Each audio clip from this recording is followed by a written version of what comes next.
eingesetzt. Und damit entstand die erste Röhren, also Computergeneration mit diesen Röhren. Berühmte Maschinen war die Colossus im Bletchley Park in Nähe London. Diese Maschine war sehr entscheidend auch bei der Lösung der Probleme mit der Enigma. Die wurde zusammen mit den Turing-Bombs, wurde diese Maschine eingesetzt und hat dazu geholfen, dass eigentlich der Zweite Weltkrieg doch um einiges kürzer war. Während dem Zweiten Weltkrieg wurden in den USA die berühmte ENIAC entwickelt, wir sehen den später nochmal. Dann die Worldline, das war im Prinzip ein Flugsimulator. Anfänglich hat man das so aufgebaut am MIT. Das ist eigentlich der erste Realtime-Computer, der gebaut wurde und die erste Maschine, die mit Kernspeicher gearbeitet hatte.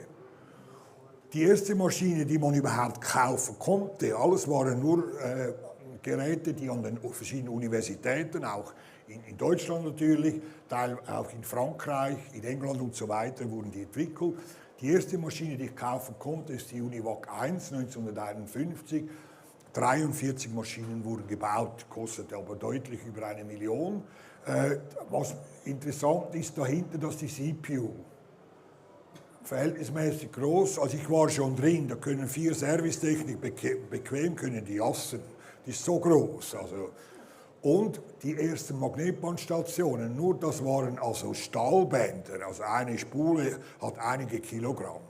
Man musste allerdings dann nicht das Vakuum aufbauen, damit das Band sich nicht zerreißt, sondern war teilweise unmöglich. Auch an der ETH wurde eine Maschine gebaut, die berühmte Ermet, Röhrenmaschine, die steht heute im Museum für Kommunikation in Bern. Das waren die erste Generation. Die Röhre hat verschiedene Nachteile. Die Größe und Platzbedarf, Energieverbrauch, Wärmeentwicklung, Zuverlässigkeit, Wartung, Geschwindigkeit und Leistung. Und auch die Programmierung und Bedienung war damals nicht sehr effizient. Das ist wiederum die ENIAC. Ich zeige Ihnen mal schnell die Leistungsmerkmale. 30 Meter lang, 2,5 Meter hoch, Gesamtfläche 170 Quadratmeter, Gesamtgewicht 27 Tonnen, Energieverbrauch 174 Kilowatt, ist eine Multi-User-Maschine, das sieht man, es sind sehr viele Nöte nötig, um das überhaupt in Betrieb zu halten. Sie konnte 17 Instruktionen pro Kilowatt ausführen, Geschwindigkeit 5000 Additionen pro Sekunde. Es waren 17.500 Röhren drin und jede Stunde ist eine ausgefallen. Also man musste dann sehr genau schauen, wo was gemacht wurde. Die Kühlung, 20 PS Gebläse, die Raumtemperatur war deutlich über 50 Grad, wenn sie gelaufen ist. Und man weiß, dass das Stadtviertel, in dem sie gestanden ist, immer dunkel wurde. Da drin hat es jetzt 2 wichtige Halbleiterelemente. Das eine ist Germanium und das andere ist Silizium. Germanium kommt in der Natur vor, wird vor allem als Nebenprodukt bei der Kupfer- und der Silbergewinnung wurde das gewonnen. Das zweite ist das Silizium. Und Silizium ist das zweithäufigste Element auf der Erdoberfläche. In Verbindung mit Oxid ist das Quarz. Also jeder Sandstrand und jede Wüste und so weiter besteht aus diesem Grundmaterial. Gut, jetzt kommen wir zum Problem Dotierung. Was heißt Dotierung? Die Dotierung heißt eigentlich, das Ausgangsmaterial ganz bestimmt zu verschmutzen. Und das macht man eben mit Elementen, die in der Hauptgruppe 3 oder Hauptgruppe 5 zu finden sind. Hauptgruppe 4, das sind 4 freie Elektronen bei Germanium und Silizium. Bei 3 sind es 3 freie Elektronen, das ist Bohr, Aluminium, Gallium und Indium. Die wurden gebraucht. Und 5-wertig, also mit 5 freien Elektronen, war Phosphor und Antimon, diese beiden Elemente. Und so hat das funktioniert. Wenn Sie das Kristallgitter anschauen, also man arbeitet mit ganz hochreinem Silizium und mit der Dotierung werden dann die Elektronenströme in diesem Silizium beeinflusst. Also, was ist der Transistor? Wenn man jetzt nun 2 verschiedenartig dotierte Siliziumteile miteinander verbindet, dann entsteht eine Sperrschicht dazwischen. Und mit dieser Sperrschicht bin ich in der Lage, entweder den Strom durchzulassen oder nicht durchzulassen. Also drum Halbleiter. Auf die eine Seite fließt Strom, auf die andere Seite fließt kein Strom. Und beim Transistor haben wir dann nichts anderes gemacht, das werden wir nachher sehen, 3 solche Schichten miteinander zu verbinden. Das ist ein normaler Transistor, der hat immer 3 Beine. Den Transistor einerseits als Verstärker brauchen oder als Schalter. In Verstärkung oder Schalter einfach durchgehend oder nicht, 0 oder 1. Und dann hat man 2 verschiedene Transistoren aufgebaut. Die eine ist eine negative Zone, positive Zone, negative Zone und umgekehrt positiv-negativ und wieder positiv. Das ist ein NPN-Transistor oder eben ein PNP-Transistor. Das ist eigentlich das Ganze, was man da wissen muss. Und man hat dann gesehen, dass der Transistor ein idealer Röhrenersatz ist. Diese 3 Herren, die sind die Väter des Transistors, Schockli, Bohren und Bretten, die haben in Bell Labs gearbeitet, an der Ostküste in den USA. Und am einen Tag vor Weihnachten, die hatten wahrscheinlich extrem pressiert, um das fertig zu machen, haben sie den Spitzentransistor vorgestellt, auf Basis von Germanium. Und so hat das Ding ausgesehen. Das ist ein einleitendes Germanium. Das sind 2 Goldspitzen, die da eingepresst werden. Und damit entsteht da ein P-Leiter und ein P-Leiter. Da habe ich einen PNP-Transistor. Und das Ding hat dann funktioniert.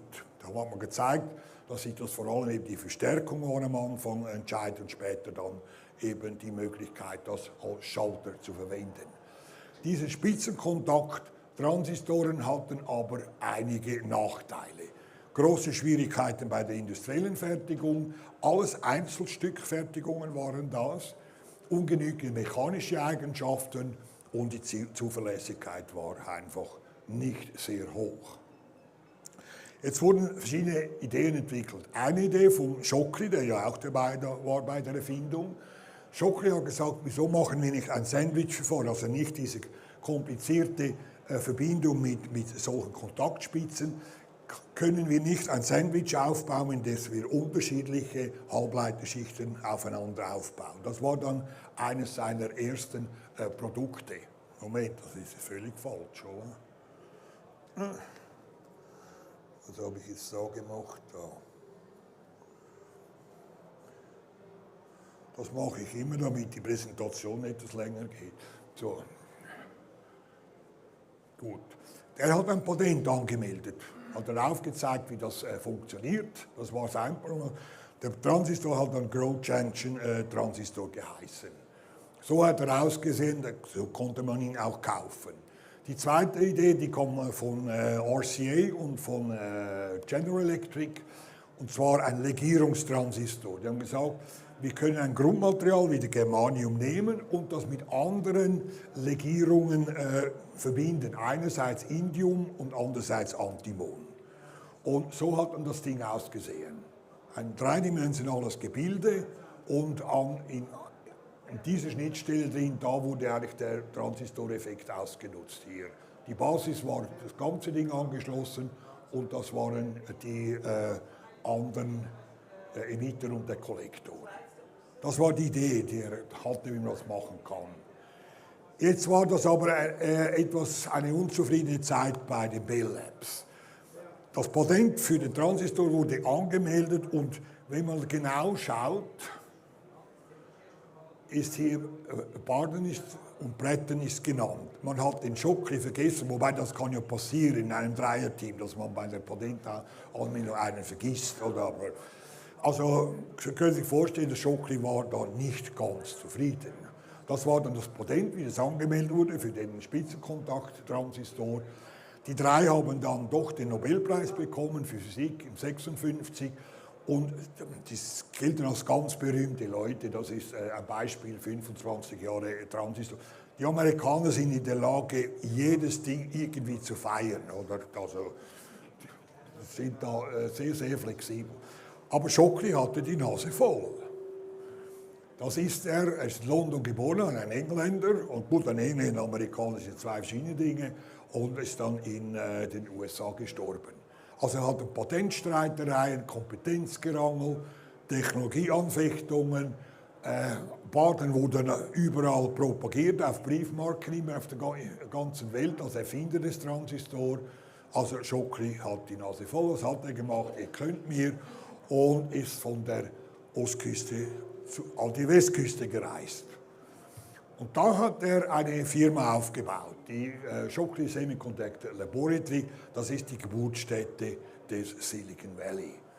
Er wird auch als Moses of Silicon Valley angeschaut. Die Finanzierung wurde von Pacman gemacht, oder was im Mountain View war das Gebäude, das heute aber nicht mehr existiert. Und er hat gesagt, wieso Germanium nehmen wir besser Silizium. Das war dann die Idee drum, Silicon Valley Silizium, oder? Die Kosten für einen Transistor damals für Germanium $5, $150 für Silizium, oder? Da hat man gesagt, wieso kommt er auf die Idee, mit Silizium zu arbeiten, oder? Das ist eigentlich der alte Standort, da steht eine Gedenktafel, da kann man schauen, wo das Gebäude mal war. Gut, die Mission von Schockli war ganz klar, den Ground Junction Transistor weiterzuentwickeln. Das war seine Aufgabe, die er machen wollte. Er hat dann eine Anwendung gemacht, die sogenannten Schockli-Dioden, die heute noch verwendet werden in der Elektronik. Nach wie vor sind die im Einsatz. Das war das erste Produkt, das gemacht wurde. Und er hatte sehr, sehr gute Mitarbeiter, oder? Also die hatten da immer was zu feiern, das gehört dazu. Und wenn man alle ehemaligen Mitarbeiter von Schockli anschaut, die haben innerhalb von 20 Jahren 65 namhafte Firmen gegründet im Silicon Valley. Das war damals nicht so schwierig, weil überall Venture Capital da war, oder? Das war ein riesen Sammelsurium an Erfindungen, Ideen und so weiter, aber die konnten fremdfinanziert werden. Deshalb sind immer wieder neue Firmen entstanden. Allerdings war Schockli ein sehr schlechter Arbeitgeber. Und, gut, er war ein Engländer. Und nachher haben 6, 8 Leute miteinander gekündigt. September 1957, und das war matchentscheidend, oder? Diese Männer waren das, da sehen Sie die Namen dieser Männer. Blank, Greenich, Hörni kennt man, eben Kleiner, Lass, Moore, Neuss und Roberts. Und was haben die gemacht? Sie haben gesagt, wir gründen eine eigene Firma. Das ist das Gebäude, das wurde auch abgerissen. Heute sieht das Gebäude so aus. Und die berühmten Transistoren, die sind da auf dem Trottoir aufgebaut, kann man das anschauen, oder? Aber wenn man nachher sieht, was diese 8 Leute gemacht haben, sind all diese Firmen. Berühmt ist Amelco, berühmt ist Intel, oder? Und es sind weitere Firmen daraus entstanden. Das waren diese 8 Männer, die das gemacht haben. Das ist kurz ein Überblick, wie damals assembliert wurde. Erstaunlich ist, dass ich auf allen Bildern keinen Mann sehe. Mal da irgendwo da hinten hat es einen, oder? Das war wirklich Arbeit, vor allem für Frauen, die hatten viel zu setzen. Japanische und so weiter, so hat das überall ausgesehen. Also, diese Leute haben die Firma Fairchild gegründet. Und Fairchild ist die Mutter der gesamten modernen Elektronik. Und sie haben sich gesagt, wir stellen Silizium-Transistoren her. Der erste Transistor, den sie gemacht haben, ist der berühmte 2696. Und das ist der meistkopierte Transistor überhaupt, der da gemacht wurde. Und das war ein sogenannter Mesatransistor, erkläre ich gleich, was das ist. NPN und in einem TO5 ein Metallgehäuse, ein standardisiertes Metallgehäuse, das man verwendet hat. Und das ist auch eine Werbung für diesen Transistor, oder? Gut, der Mesatransistor, was ist das? Die Idee des Mesatransistors stammt auch an der Bell Labs 1954. Und es geht eigentlich darum, das kann ich da zeigen, ich habe eine Basis vierwertiges Silizium. Über die Fusionsverfahren mit Metallmasken baue ich diese Dotierungen auf dieser Basis.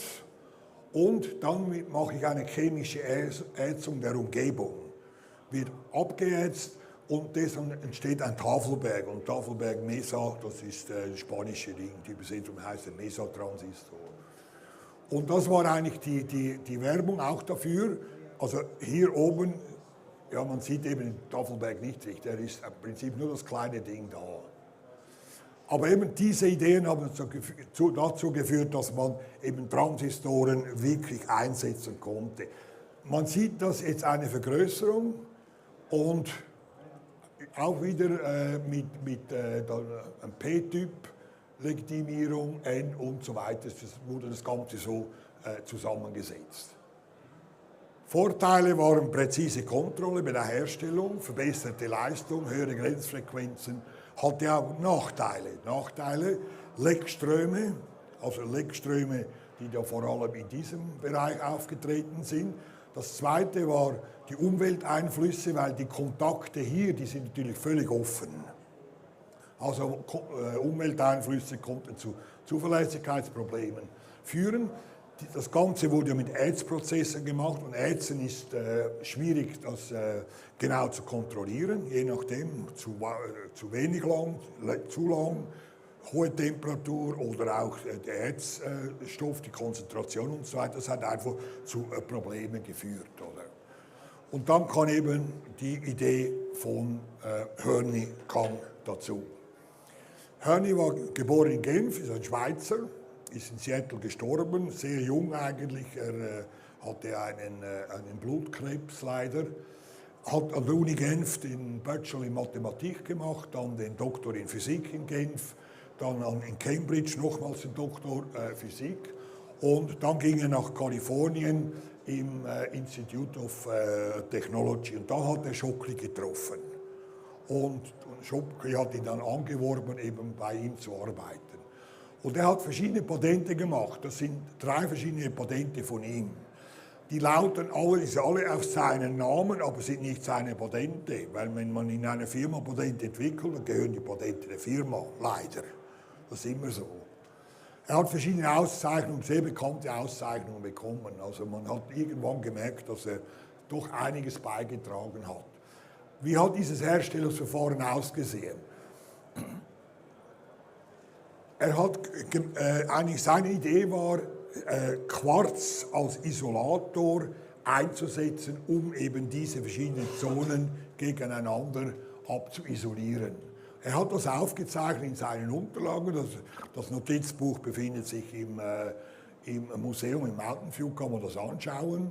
Das war die Idee, wie er das aufbauen wollte. Das hat er natürlich seinen Kollegen auch verkauft.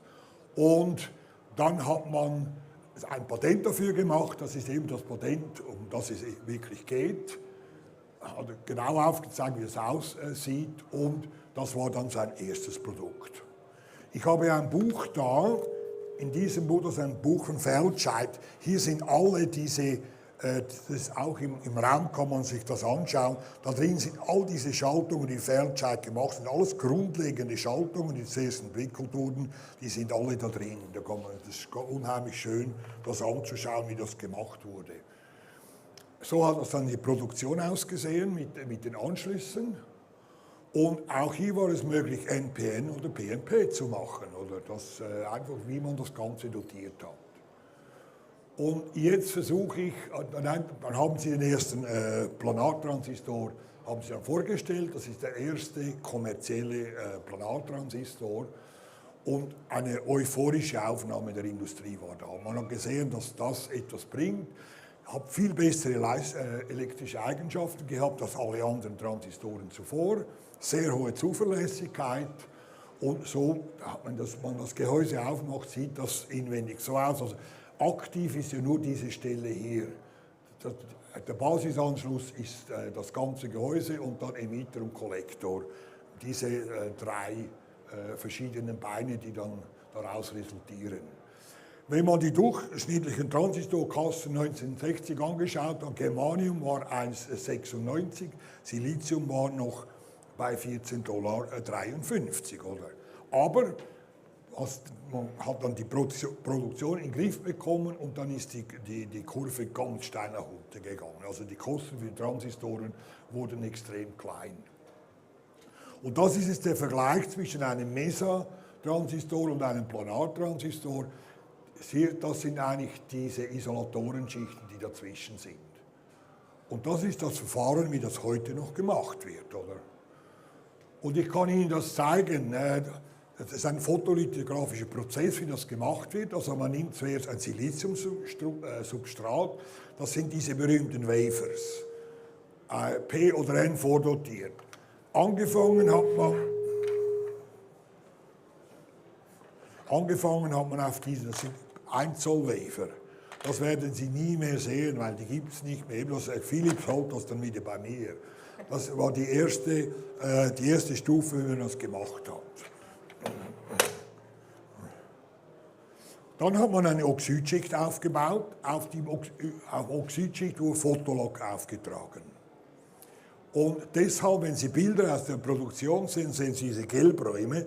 Das sind die Räume, in denen diese Prozesse mit dem Fotolog stattfinden, damit kein natürliches Licht den Fotolog beeinflusst. Dann kommt man mit einer Fotomaske daher. Die Fotomaske, das war aus der Frühzeit, waren die so groß, sie sind heute einiges größer, weil die decken den ganzen Wafer ab. Heute arbeitet man normalerweise mit 30 cm Wafer in der Produktion, überall. Und die Fotomaske ist das Geheimnis der gesamten Schaltung. Für jeden Prozessschritt brauche ich eine andere Fotomaske. Also das ganze Layout, wer das auch immer macht, wird abgebildet in diesen Fotomasken. Und das wird dann entsprechend aufgebaut. Und jetzt kommt die Belichtung. Von oben kann ich das belichten. Jetzt mache ich wie bei der Fotografie einen Entwicklungsprozess und lasse diesen Fotolack aushärten. Also wo er nicht belichtet wurde, wird er ausgehärtet. Das heißt, ich erzeuge hier ein Loch, oder? Und dieses Loch wird jetzt geätzt. Ich muss ja wieder runter auf Silizium. Also kann ich das nass ätzen, am Anfang war das Fluorsäuren, weiß nicht was, sehr aggressive Substanzen, sehr kostengünstig, geeignet für die Massenproduktion. Oder die andere Variante ist Trockenätzen, das ist Plasmaätzen, habe ich auch viel bessere Kontrolle für das Ätzprobil und kann feinere Strukturen erzeugen. Also während des gesamten Prozesses auch von ganz modernen integrierten Schaltungen wird je nachdem entschieden, mache ich Nassätzung, mache ich Plasmamünze einmal so und einmal so, je nachdem stufenmäßig. Und jetzt bin ich ja wieder auf dem Silizium, oder? Ich habe jetzt die Oxidschicht durchgeätzt, jetzt bin ich auf dem reinen Silizium. Und jetzt komme ich mit den Fremdatomen daher, in der Gasphase, ganz unterschiedliche Methoden. Und da bringe ich jetzt eine neue Zone rein. Wenn ich das jetzt da mache, sehen Sie, ist da eine neue Zone entstanden. Und nachher entferne ich einfach den Fotolack wieder und das wird jetzt einfach x-fach wiederholt. Oder? So sieht dann eine dieser Scheiben aus, nach einem bestimmten Schritt, der gemacht wurde. Also das ist der ganze Ablauf und der wird auch heute noch bei allen modernen Schaltungen wird das einfach x-fach wiederholt. Aber eben die Idee von Schokli war eben, diesen Prozess so zu gestalten. Oder darum ist in meinen Augen dieses Patent extrem wichtig geworden. Also so hat das ausgesehen am Anfang, 3 bis 4 Maskenschritte. Das sind jetzt moderne Schaltungen. Die sehen schon etwas komplizierter aus. Und die 3-Nano-Prozesse brauche ich über 100 Maskenschritte. Und das gab hunderte von Einzelschritten bis tausende von Einzelschritten, die gemacht werden. Das Ganze wird in einem Batch-Prozessor gemacht. Also batchweise werden die Scheiben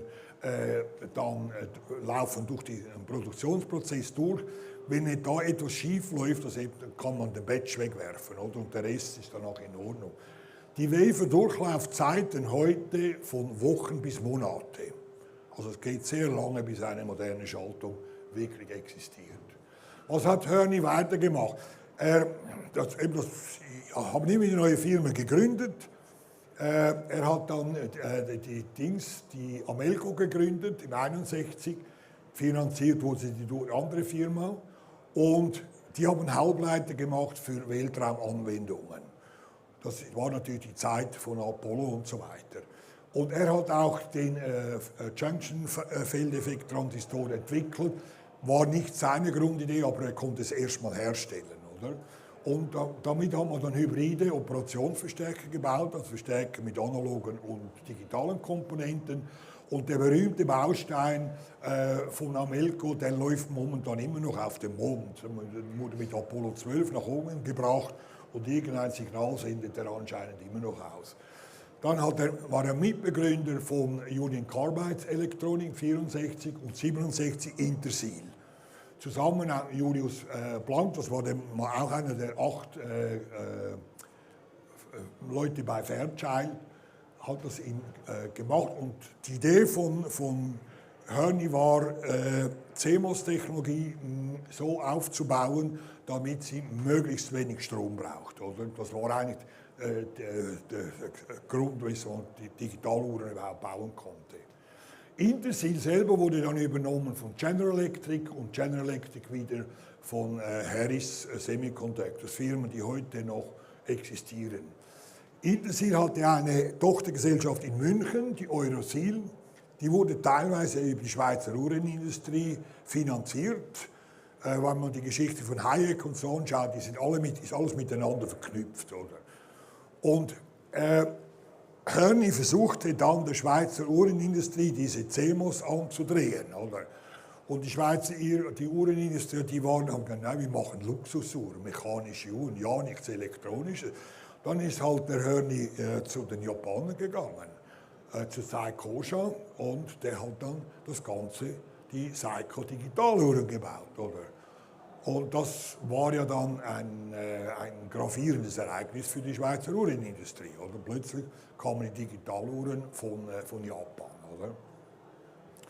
Gut, jetzt noch schnell zum Schluss der Weg zur integrierten Schaltung. Vielfach wird Kilby angeschaut, der hat bei Texas Instruments gearbeitet. Er hatte eine Idee, wie man eben Transistoren während dem Herstellungsprozess miteinander verbinden konnte.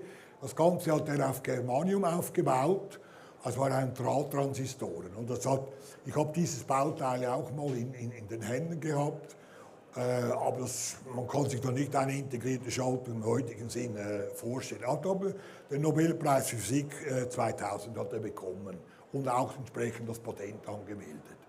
Aber wichtig war natürlich der andere Mann, Neuss. Neuss war auch einer von Fairchild und er ist ziemlich früh gestorben, deshalb hat er dann auch nicht den Nobelpreis bekommen, weil gestorbene Leute bekommen keinen Nobelpreis. Er hat am MIT Physik studiert, war der Mitbegründer von Fairchild und Mitbegründer von Intel. Und heute sind diese Tafeln, die findet man im Silicon in jeder Ecke, weil an jeder Ecke wurde irgendetwas erfunden. Und er hat natürlich gewusst von Hörni her, wie man das mit der Planartechnologie machen konnte. Er hat das auch skizziert, hat dann sein Patent angemeldet und das ist eigentlich die Basis der modernen IC-Technologie. So hat das in der Halbleiterproduktion damals ausgesehen. Und so sieht die Schaltung aus. Es ist ein Flip-Flop mit 4 Transistoren, die da integriert sind. Und man hat dann die erste Baufamilie gegründet, die Micrologic-Familie. Das waren die ersten Bausteine mit integrierten Funktionen. Und das hat dann ständige Weiterentwicklung, enormer Bedarf ist natürlich entstanden und ein drastischer Preisverfall. Früher hatte ein IC rund $1000 gekostet, plötzlich nur noch 20 bis $30. Und das ist dann der Weg war dann plötzlich frei. Es wurden immer Schaltungen mit höheren Integrationen entwickelt im Laufe der Zeit. Dann kam die Idee, also die Aussage Gordon Moore, wir verdoppeln die Anzahl Transistoren alle Jahre. Und das ist eigentlich der Weg. Oben hat es angefangen, 4 Transistoren. Heute sind wir bei 200 Milliarden Transistoren pro integrierte Schaltung. Und jeder Transistor sollte eigentlich funktionieren. Und das sieht man auch, wie viele Transistoren bringe ich auf meinen Fingernagel. 1969.000, heute rund 50 Milliarden. Und das sind die Strukturen, das ist 71, das ist der Mikroprozessor 4004, 10.000 Nanometer Struktur, heute 2 Nanometer. Das ist eigentlich das Ende der ganzen. Fragen aus dem Publikum jetzt. Wir haben noch 2-3 Ja. Minuten Zeit für Fragen. Ich habe noch eine Frage. Warte, ins Mikrofon. Ich habe eine Frage, weil der Transistor, den Sie gezeigt haben, der 2N6 irgendwas? Der 2N696. Ja, genau. Also ich habe früher viel mit Transistoren gebastelt, aber ich kannte nur die BC, sag mal 4, 5, 47 und solche Sachen. Und mich hat es immer gewundert, woher kommt 2N? Also woher kommt die Benamung 2N? Wahrscheinlich als NPN-Transistor. Also ich bin auch nicht ganz sicher, aber ich könnte mir das vorstellen. Aber das wäre mal interessant. Ja, eben, es gibt ja gibt ewig viel 2N-Transistoren, es gibt jetzt auch, glaube ich, FETs Ja, es gibt auch 2N7000 und so, aber diese 2N, also diese Nomenklatur 2N, die hat sich wohl gehalten, oder? Gut, aber natürlich ein Familiennamen geworden, ein 2N, oder? Hinten hat man einfach die Zahlen geändert. Hier kommt hier eine Antwort. Ja, also die Antwort ist relativ klar. Es gibt auch noch eine Diodenserie 1N. Das heißt, ich nehme an, es ist eine Sperrschicht und 2 Sperrschichten, vermutlich. Nochmal. Also es gibt auch eine Diodenserie, die 1N-Nummern hat. Und da eine Diode ja eine Sperrschicht hat und Transistor 2 sind es vermutlich in Bezug auf das. Aber dass die Anzahl der Sperrschichten wäre. Ja. Gut, das war ein Mesa, oder? Also gut, die Sperrschichten sind ja eigentlich nebeneinander, oder? Von dem her. Ja. Aber es ist möglich, also. Ja, möglich, ja. Gibt es noch eine weitere abschließende Frage? Also wer noch solche Transistoren hat, soll sich bei mir melden, bitte. Genau, und melden kann man sich bei ihm am Stand und eben dort nicht vergessen, es gibt auch das neue Plakat über die ganze Computergeschichte neu mit KI drin und was hat es noch weiter eine Linie Security, drin? Und Sicherheit, genau. Aber es ist 2,65 m mal 1,41, 3 Quadratmeter. Wo hängt man das auf? Vielen Dank Gar nochmal. nicht. Vielen Dank Eine Rolle nochmal, in den Schrank. Also wie gesagt, ihr könnt mit ihm gut sprechen dort und das Plakat vielleicht mitnehmen oder nicht. Ich würde trotzdem Werbung machen, weil ich finde es wirklich spannend, so als Zusammenfassung, um es zu finden.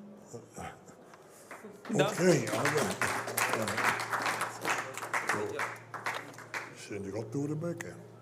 Sind die gerade durchmögen? Ja, ich kann durchmögen, ich habe gewusst, ja. Nein.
kannst du wieder einstecken. Go.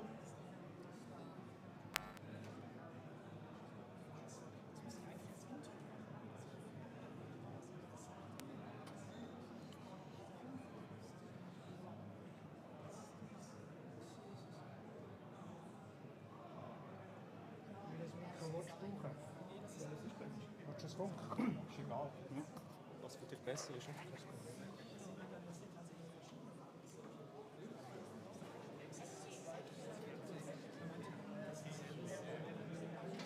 Hallo und herzlich willkommen zur Präsentation zum Film Gustav Pacman. Ich erzähle euch ein bisschen zur Vorgeschichte des Films und am Ende der Präsentation werden wir den Film abspielen. Mal kurz schnell hier zumachen. Der Film Gustav Pacman wurde in Deutschland 1985 produziert auf einem Atari 800 XL. Also für die, die nicht wissen, was ein Atari 800 XL ist, das ist ein 8-Bit-Computer und kam ungefähr zur gleichen Zeit heraus wie der Commodore 64 und hatte in der XL-Variante schon 64 Kilobyte RAM und einen Prozessor, der mit 1,7 MHz getaktet ist. Zu diesem Computer gab es zahlreiches Zubehör, wie unter anderem dieses Touch-Tablet. Und das Touch-Tablet kam mit der Software Atari Artist und damit konnte man schon mit seinem Heimcomputer Zeichnungen oder Schriftzüge anfertigen. Und mit diesem Touch-Tablet und dem Atari, der dann unten ausgestellt ist, entstand der Film Gustav Pacman. Die Idee kam von Jaro Utzen. Er war Filmregisseur und Produzent und sein Sohn hat dann auf diesem Atari Touch Tablet diverse Pixelgrafiken in diesem Film gezeichnet. Und der junge Gustav, er wird gespielt von David Luto. David Luto, er ist heute Kameramann und hat unter anderem Das Boot und weitere Serien die Kameraführung gehabt. Also ist vom Gustav zum David. Und ich zeige euch jetzt einfach den Film. So.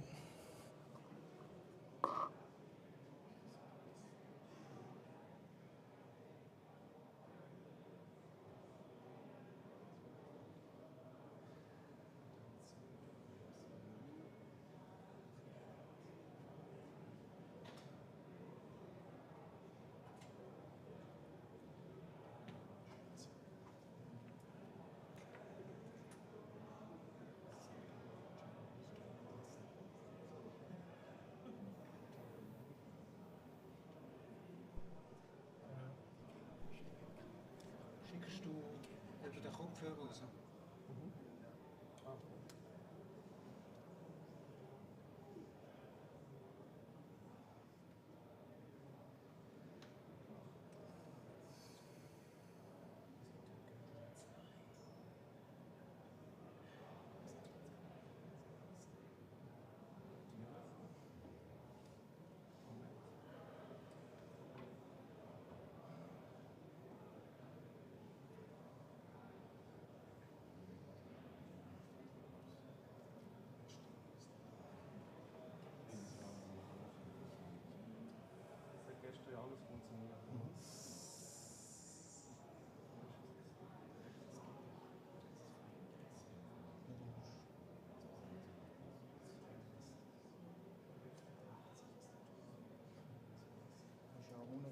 Ja, aber es funktioniert nicht.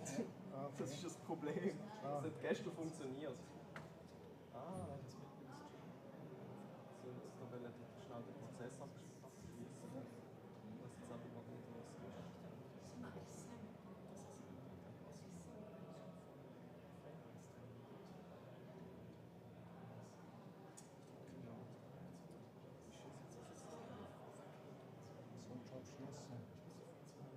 Der Prozess.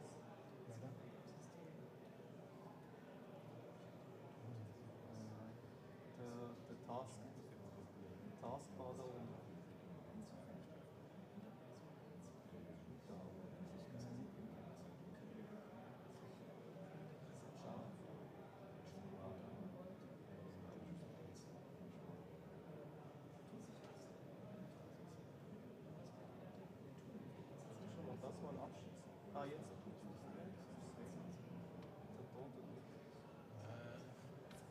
Muss es neu starten? Ja, schon.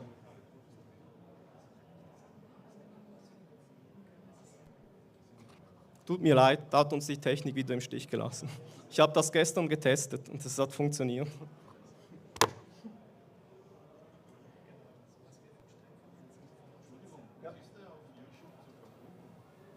Genau, die Frage war, ob der Film auf YouTube ist. Der Film kann man unten abscannen.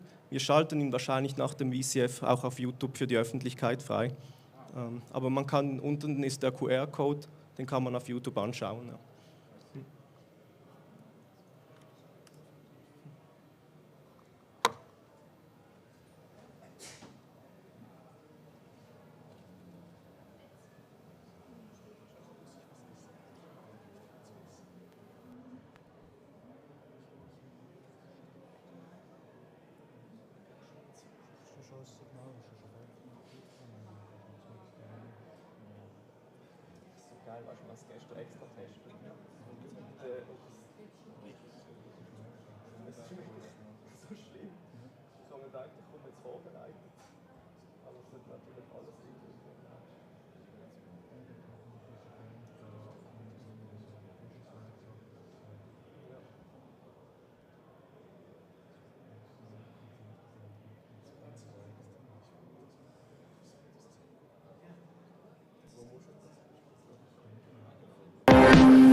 Gustav, aufhören, Mittagessen. Feuer! Feuer! Feuer! Achtung, rechts! Asteroid! Atomrakete! Abschuss! Abschuss! Gustav! Ja, gleich! Mist! Immer muss jemand stören. Die Jungen müssen es einfach lernen, sonst haben sie später keine Berufschancen. Das Spiel ist dabei nebensächlich. Man muss nur erkennen, wo das Ganze hinführt. Und das könnt ihr mir glauben, zu einer tiefgreifenden Veränderung unserer angestammten Gesellschaft. Warum so dramatisch? Warum? Wieso? Schau doch mal an. Die Hälfte meiner Arbeit kann ich bereits daheim erledigen. Im Computer. Und das ist erst der Anfang. So, Schatz, jetzt essen Gustav, wir. was hast du? Der Opa oben. Ich kann mich nicht. Spielt immer. Du spielst auch Bum-Bum. Ich spiele nicht Bum-Bum. Ich programmiere. Damit kann ich schon jetzt einen Haufen Geld verdienen. Ja. Kommst du nicht weiter? Zeig mir das Listing. Wir müssen es mit der Subroutine 110 versuchen. Hier. Der Wert der Variablen muss größer sein als 0, klar? Schau. Print X. Tab 5 Y. Tab 10 Z. Verstehst du? Ja, aber da spuckt er immer Error. Du hast keine Chance. Eine Chance gibt's immer. Über die Hilfsroutinen kannst du ja aus dem Assemble im Video RAM schreiben und Könnt ihr lesen. nicht wenigstens beim Essen wie normale Menschen reden? Aber das ist doch eine Sprache. Wir müssen sie nur rechtzeitig lernen. Komm, Gustav, iss. Um 2 Uhr hast du Schule. Klöße. Um uns herum entstehen neue Intelligenzen, mit denen wir uns verständigen müssen. Durch Begriffe, die sie verarbeiten können. Es sind doch nur Maschinen. Intelligente Maschinen, mit anderem Wortschatz, mit neuen Sprachen. Die Kinder lernen sie ganz spontan. Sie brauchen nur gute, aufgeschlossene Lehrer. Die Schule kann mit der heutigen Entwicklung nur mühsam Schritt halten. Trotzdem darf man sie nicht vernachlässigen. Erst nach dem Einstieg wird's interessant. Eigene Programme. Systeme, Software, Daten, Peripherie, Geräte. Auf dem Bild seht ihr hier oben die Blüten. Schmeckt doch prima. Jetzt aber heben wir deine Delikatesse für später auf. Ihr zeichnet jetzt das Schema der Pflanze ab.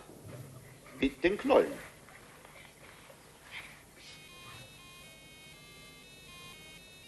Gustav, was hast du denn da? Nichts. Bring es mal vor.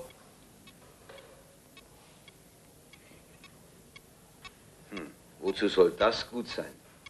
Ein Geschicklichkeitsspiel. Und worin besteht diese Geschicklichkeit? Man muss aus dem Knast rauskommen. Mhm. Also, Sie sind der Knacki, der über die Mauer muss. So, jetzt kriegen Sie einen Punkt. Sonst hauen Ihnen die Bullen, die Polizisten, eine rüber. Und jetzt sind Sie tot. Dann geht es von vorne los. So. Aus dem Knast kommen. Jetzt setz dich erst mal wieder. Nein, das bleibt da. Auch wenn es euch komisch vorkommt, Kinder, aber wir befinden uns schließlich in einer Schule. Und da ist eine bestimmte Arbeit zu leisten. Die heutige Welt produziert täglich neue Sachen und Informationen. Genießbare und ungenießbare. Und in der Schule muss man die nötige geistige Ausrüstung mitbekommen, damit man mit dieser Flut von Daten, Informationen und Signalen fertig werden kann. Sonst wird man sich in diesem Dschungel von Daten und Daten. Wow,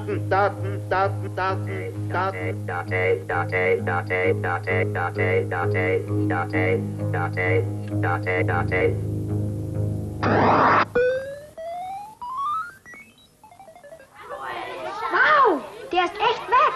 Es funktioniert. Habt ihr es geschnallt? Es läuft echt. Was läuft? Das Spiel. Jetzt können wir es immer spielen, ganz wie wir wollen. Guck mal, da drüben.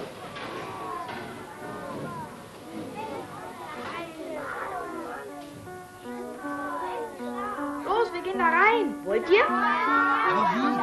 Ganz locker geht's. Wir müssen nur anders werden. Roland, du bist der Mampfer. Jetzt kannst du mampfen, was du magst. Markus, du bist Donkey Kong, der stärkste von allen. Und ich bin der Mario. Ja, du bist der schlaue Mario. Und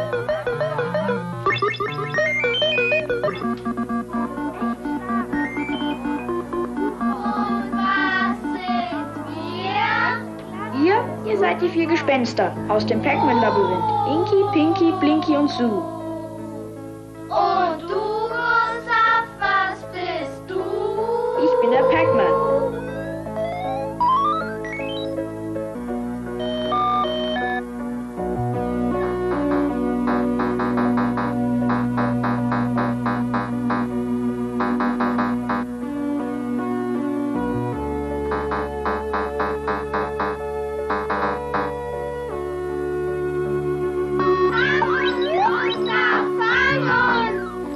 Toll, was? Und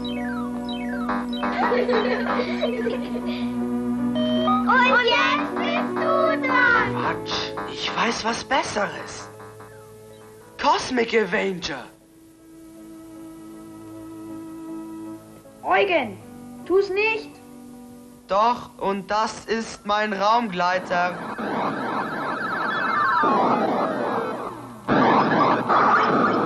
Hahaha, das macht Spaß.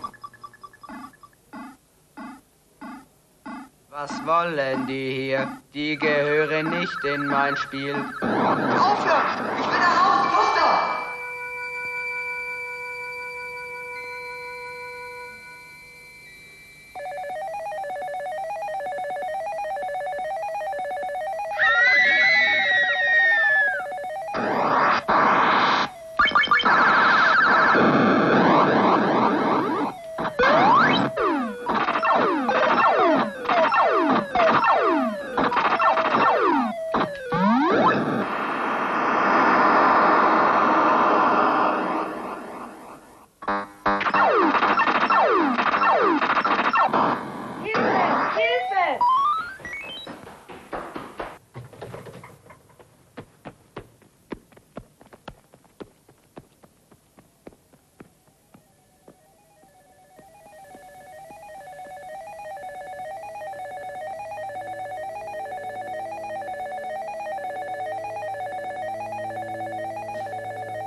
Gustav, komm doch endlich. Das Essen wird kalt, hm?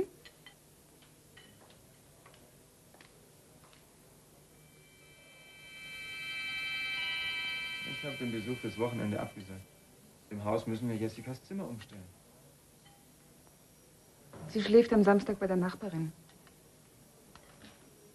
Ah, Hört ihr, der Opa spielt. Ganz gut, was? Opa! Opa ist gar nicht da. Den ganzen Nachmittag hat mich das Programm gekostet. Aber es ist perfekt. Na, was sagt ihr?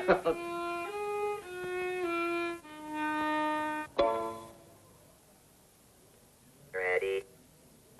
Das ist die Zukunft.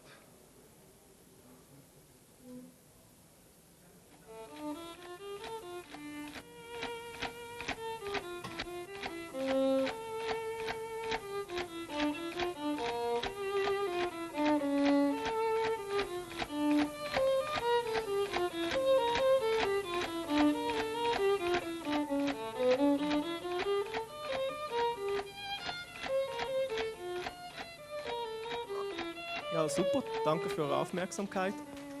Und falls ihr Fragen zum Film oder zum Hintergrund vom Film habt, ich bin noch da oder unten bei der Atari-Ausstellung.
Vortrags viel zu viel Content gehalten.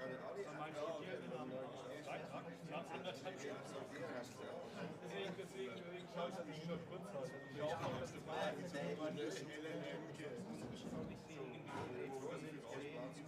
dass mir so, wenn ich mal am Reden bin, ja, so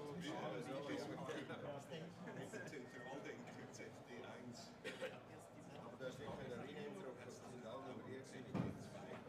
Also ein richtiges Wort. Ich zeige dir noch die letzten 10 Minuten. Aber die haben ja gesagt,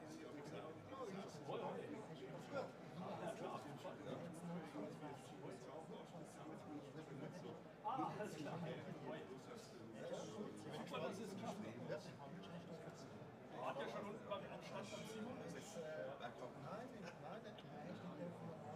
Ja, das geht ja eh runter. Da steht nämlich noch unser Zeug, das man ausprobieren kann. Ja, ja.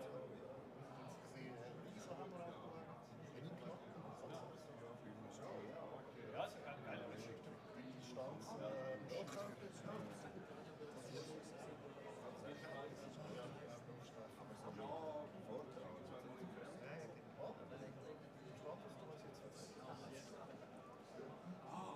ja sequenziell dieses analog. Ich habe für einige Zeit, also habe ich mal den Film Ritterball organisiert. Ich habe gesagt, ja, ich werde es gibt nur auf DVD, aber ich habe nur Wasser möchtest. Ballform strandet auf der das hat ja mit alles Mögliche zusammen und so. Nachher gebe ich dir dann. Ich glaube,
sie waren aus den 70er Jahren.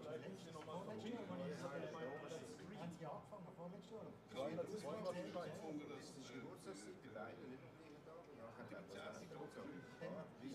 völlig geschnurrt. Also inkorrekt kennen. Ja, ja. Es geht also nicht. Darum hat sie ihn müssen regenerieren.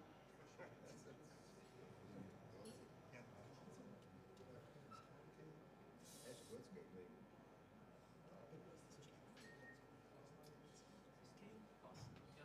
Welches Mikrofon soll ich dann verwenden? Ah ja. Ah ja, alles klar, dann wahrscheinlich das da vorne.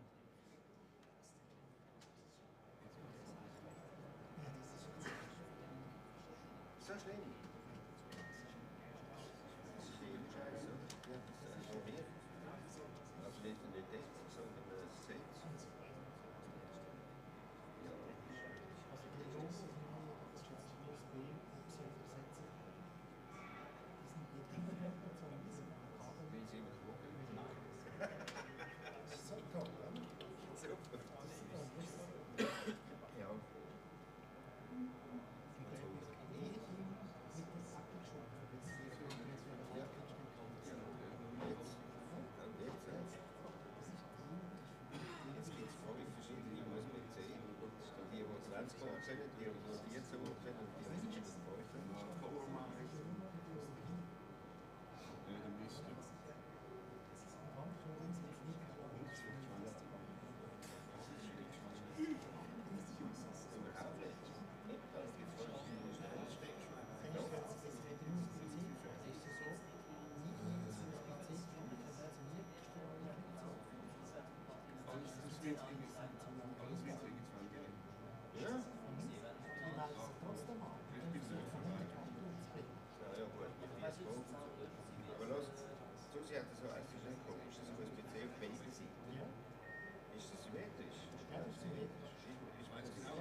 So, kann man kabellos sein, das ist noch besser. Okay. Ja, hallo zusammen. Ich bin Thomas und ich darf euch hier durch den Nachmittag führen. Im nächsten Vortrag geht es um Nachbauten von klassischen Computern sowie Neuentwicklungen, die sich an früheren Designs orientieren oder sogar frühere Hardware verwenden. Ingo Barkow hier präsentiert modernes Retro-Computing. Ingo, du hast 45 Minuten mit Fragerunde. Ja, danke Thomas. Ja, erstmal Hallo von meiner Seite. Ich habe heute halt ein etwas ungewöhnliches Thema ausgewählt, beziehungsweise ich sage immer auch unten, wir haben ja unten einen Stand aufgebaut, sage ich immer die ganze Zeit zu den Leuten, die bei uns sind.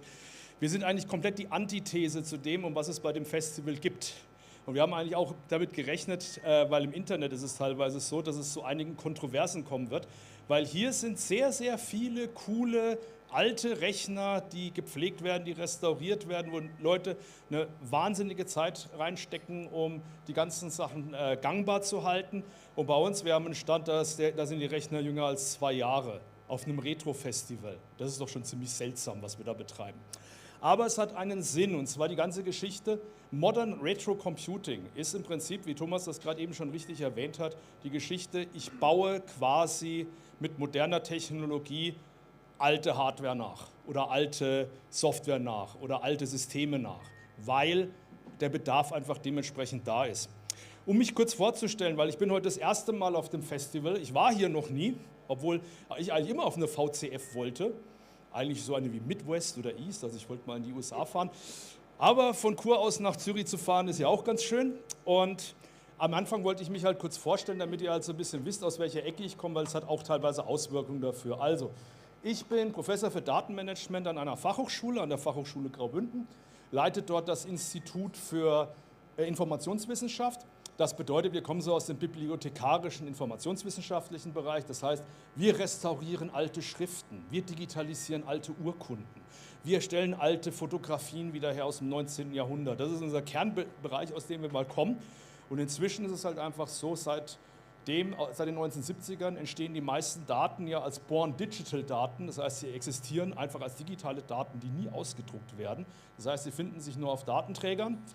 Und uns passiert es halt immer öfter, irgendjemand kommt, wirft ein altes Streamer-Tape, QIC80 bei uns auf den Tisch und sagt, hier sind wichtige Forschungsdaten aus dem Jahr 1987, auf denen müssen wir weiterrechnen.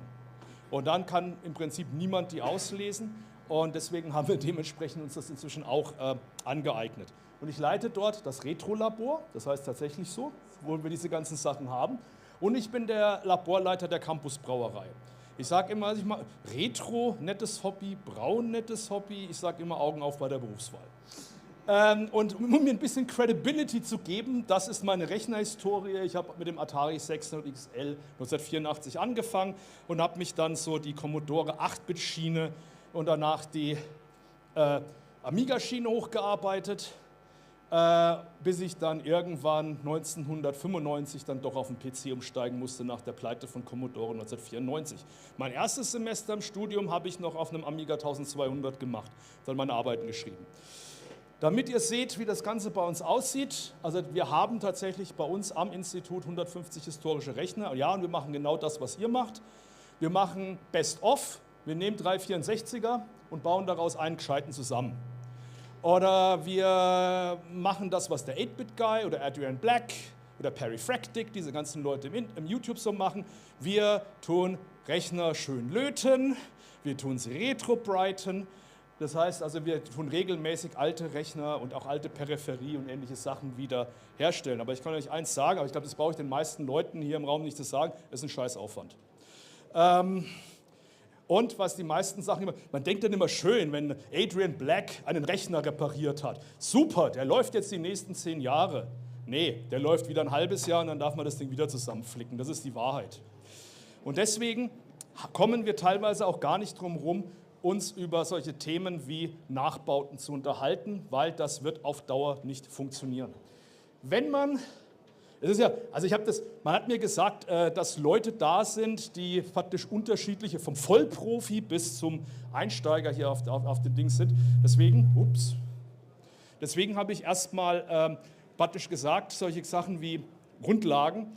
Retro-Games funktionieren nicht auf aktueller Hardware, weil das Zeug natürlich nicht abwärtskompatibel ist. Auf einem standardmäßigen PC kann ich erstmal keine C64-Spiele spielen. Das ist eine ganz einfache Logik. Wenn ich das tun will, und wir reden ja nicht nur von Games, sondern auch von Anwendungssoftware, habe ich diese Möglichkeiten. Ich kann alte Hardware verwenden, das haben wir ja gerade gesagt, Restauration. Ich kann Software-Emulation machen auf aktuellen Rechnern. Ich kann Hardware-Emulation machen über FPGAs. Ich kann alte Rechner nachbauen mit Bausteinen, die noch verfügbar sind. Man konnte ja bis letztes Jahr zum Beispiel noch einen Zilog Z80 kaufen. Einen 6502 kann man immer noch kaufen. Der wird ja auch heutzutage in Waschmaschinen und Kaffeemaschinen und sowas verbaut. Und bei Modern Retro Computing reden wir eigentlich über die Punkte 2 bis 4. Wir reden nicht über 1. Das ist eine andere Baustelle, das ist das Authentische. Und wir reden darüber, wie kann man das im Prinzip nachbauen. Ich wollte die 3 Sachen einfach durchgehen. Auch als Vorlage zu einem Talk, der nach mir kommt, den ich euch sehr empfehlen möchte, wo jemand per FPGA einen Apple nachbaut. Also das hier ist so die Basics und später kommt so die sehr, sehr fortgeschrittene Variante davon. Ich mache hier so ein bisschen die Einleitung quasi. So, wenn man sich das Ganze anschaut, Software-Emulation auf aktuellen Rechnern. Ich habe diese Präsentation bei meinen Studierenden am Freitag gehalten. Und die wussten da teilweise gar nichts von, so ungefähr. Also sie konnten sich auch nichts vorstellen, deswegen musste ich wirklich da auf die Basics eingehen. Das heißt also, hier hat man halt im Prinzip einen Weiß-Emulator auf einem Windows 10 laufen. Hallo VCFC, ich habe sogar ein Programm für euch geschrieben, seht mal.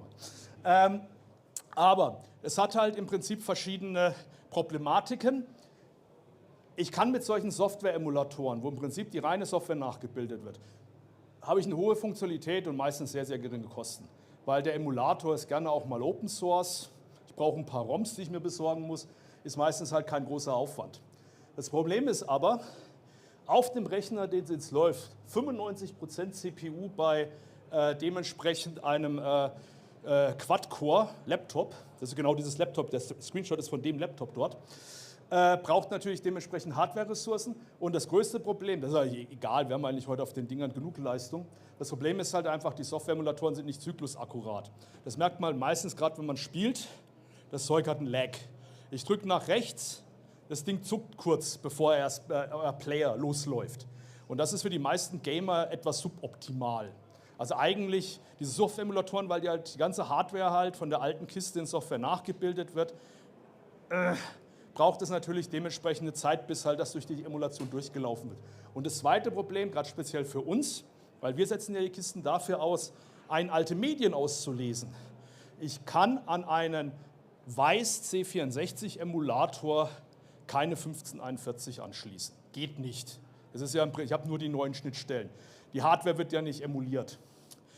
Und was wir jetzt gemacht haben, ist für diese Messe hier oder für dieses Festival hier ist, wenn ihr zu uns runter auf den Stand geht, werdet ihr für diese 3 Philosophien, die ich euch erkläre, auch jeweils ein Beispiel finden oder ein Beispiel zeigen.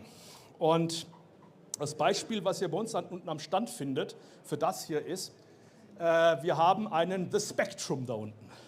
The Spectrum ist im November 2024 rausgekommen, ist ein Software-Emulator, es ist kein Hardware-Emulator. Ja, das Ding sieht aus wie ein Spektrum. Spektrum 48K aus dem Jahr 1982. Aber es ist keiner. Wenn ihr euch das hier anschaut, das ist ein Einplatinencomputer, es ist auf Arduino-Basis, soweit ich weiß, es ist kein Raspberry Pi. Hier noch ein USB-Hub, das war's. Und es läuft halt in einem auf alt getrimmten Gehäuse, läuft halt im Prinzip intern ein Software-Emulator ab auf einem Einplatinencomputer. Es sieht aus wie ein Spektrum. Sie haben sogar, was ganz witzig ist, Sie haben hier so Ding reingebaut, so Gewichte zum Beschweren. Ich habe ja ein Original-Spektrum, wenn man die beide so in der Hand hält, die fühlen sich auch relativ gleichwertig vom Gewicht her an. Wären die Gewichte nicht drin, wäre natürlich das Gehäuse mit dem kleinen Einplatinencomputer wesentlich leichter und hätte nicht die Haptik von einem originalen Spektrum. Und deswegen hat man das dann so gemacht. Ist ein Verkaufsschlager, das Ding. Das war im November sofort ausverkauft. Es gibt 50 oder 100.000 Einheiten von dem Ding. Das Teil war im November in Spanien die am meisten verkaufte Konsole. Bessere Verkaufszahl als die PlayStation 5 in dem Monat. Also die Leute kaufen das Ding wie Schnittbrot, einfach nur um sich mit der Sache aus ihrer Jugend wieder auseinanderzusetzen. Problem bei der ganzen Sache, ich lese ja die Foren von den Dingern, die sagen dann so, ja und wo schließe ich denn jetzt das Microdrive oder mein Kassettenlaufwerk an? Ja gar nicht. Das Ding hat USB, ihr könnt euer altes Zeug da nicht anschließen, Software-Emulator. Er kommt aber mit 48 Games, passend zum Speicher, den früher mal das Ding hatte, und man kann 9 weitere versteckte Spiele freispielen. Das ist übrigens die Challenge, die es bei uns am Stand gibt. Man muss diese Spiele freispielen. Das Ganze ist inzwischen ziemlich populär. Es gibt einen C64 Maxi. Das ist genau das gleiche Ding, wie gerade eben den Spektrum wir gesehen haben. Das ist ein C64-Nachbau. Es gibt das Ganze als Atari 400 und es gibt das Ganze natürlich auch als Amiga. Wobei man eine Sache immer unterscheiden muss, also diese Firma Retro Games oder teilweise auch die chinesischen Hersteller, die es dort gibt, die solche Dinger bauen, die bauen dann so NES oder Super NES und so Sachen nach. Die haben meistens Maxi und Mini.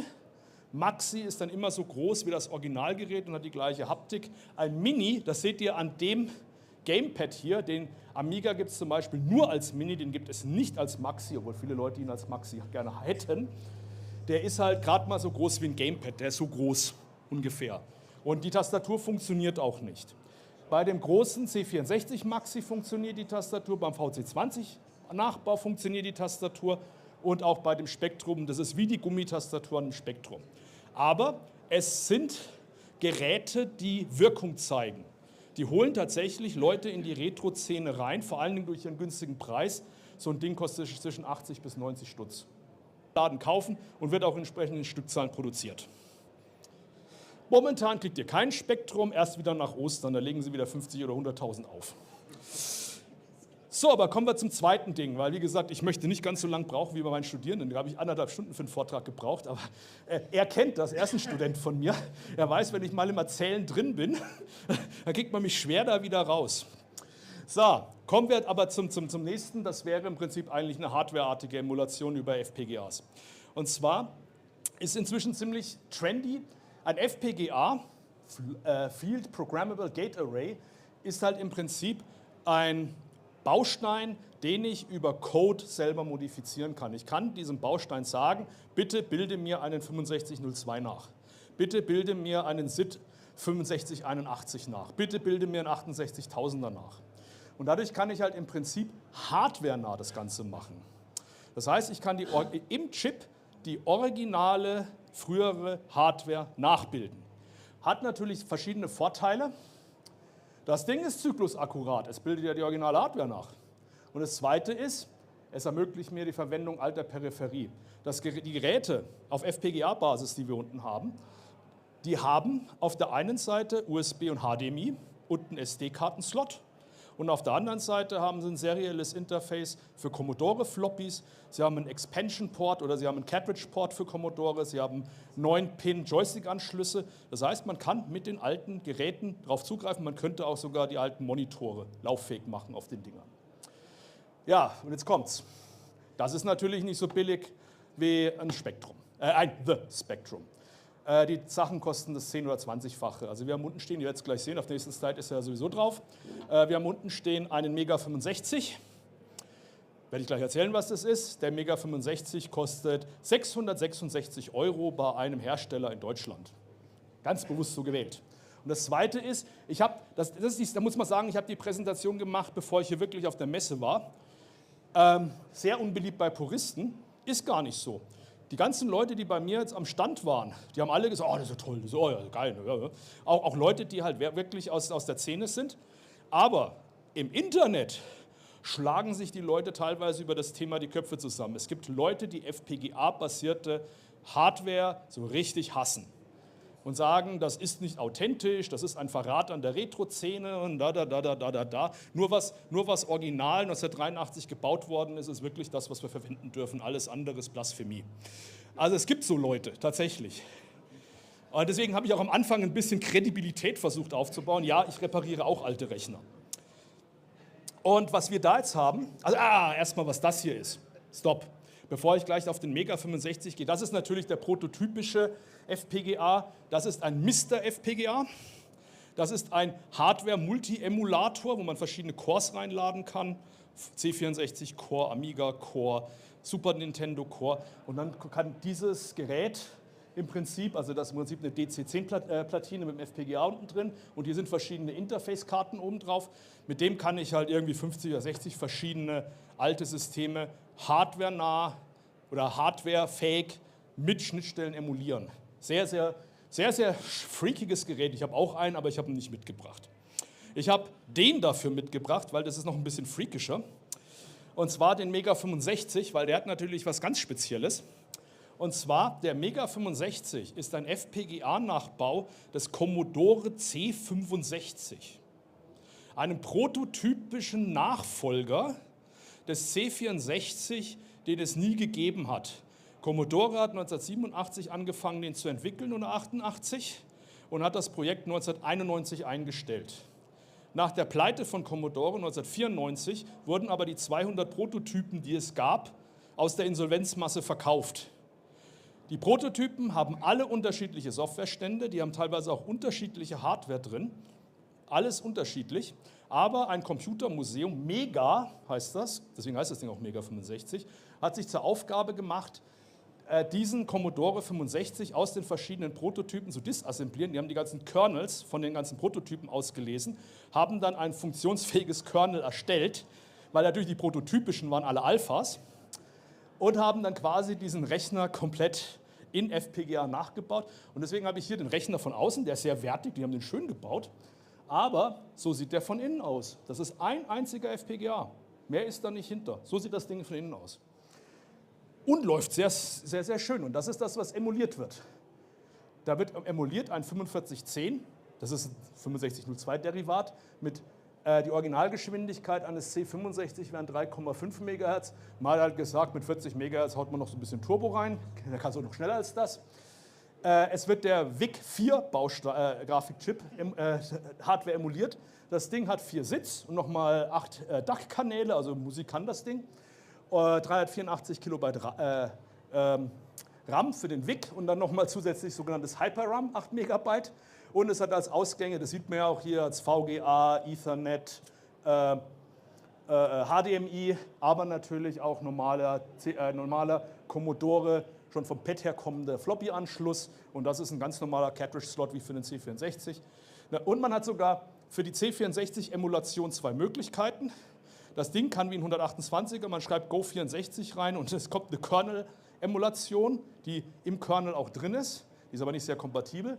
Aber weil es natürlich ein FPGA ist, kann man am Anfang auch schön einen C64 nativen Core laden und fällt sich das Ding wie ein C64. Ganz 1:1, wie sich das gehört.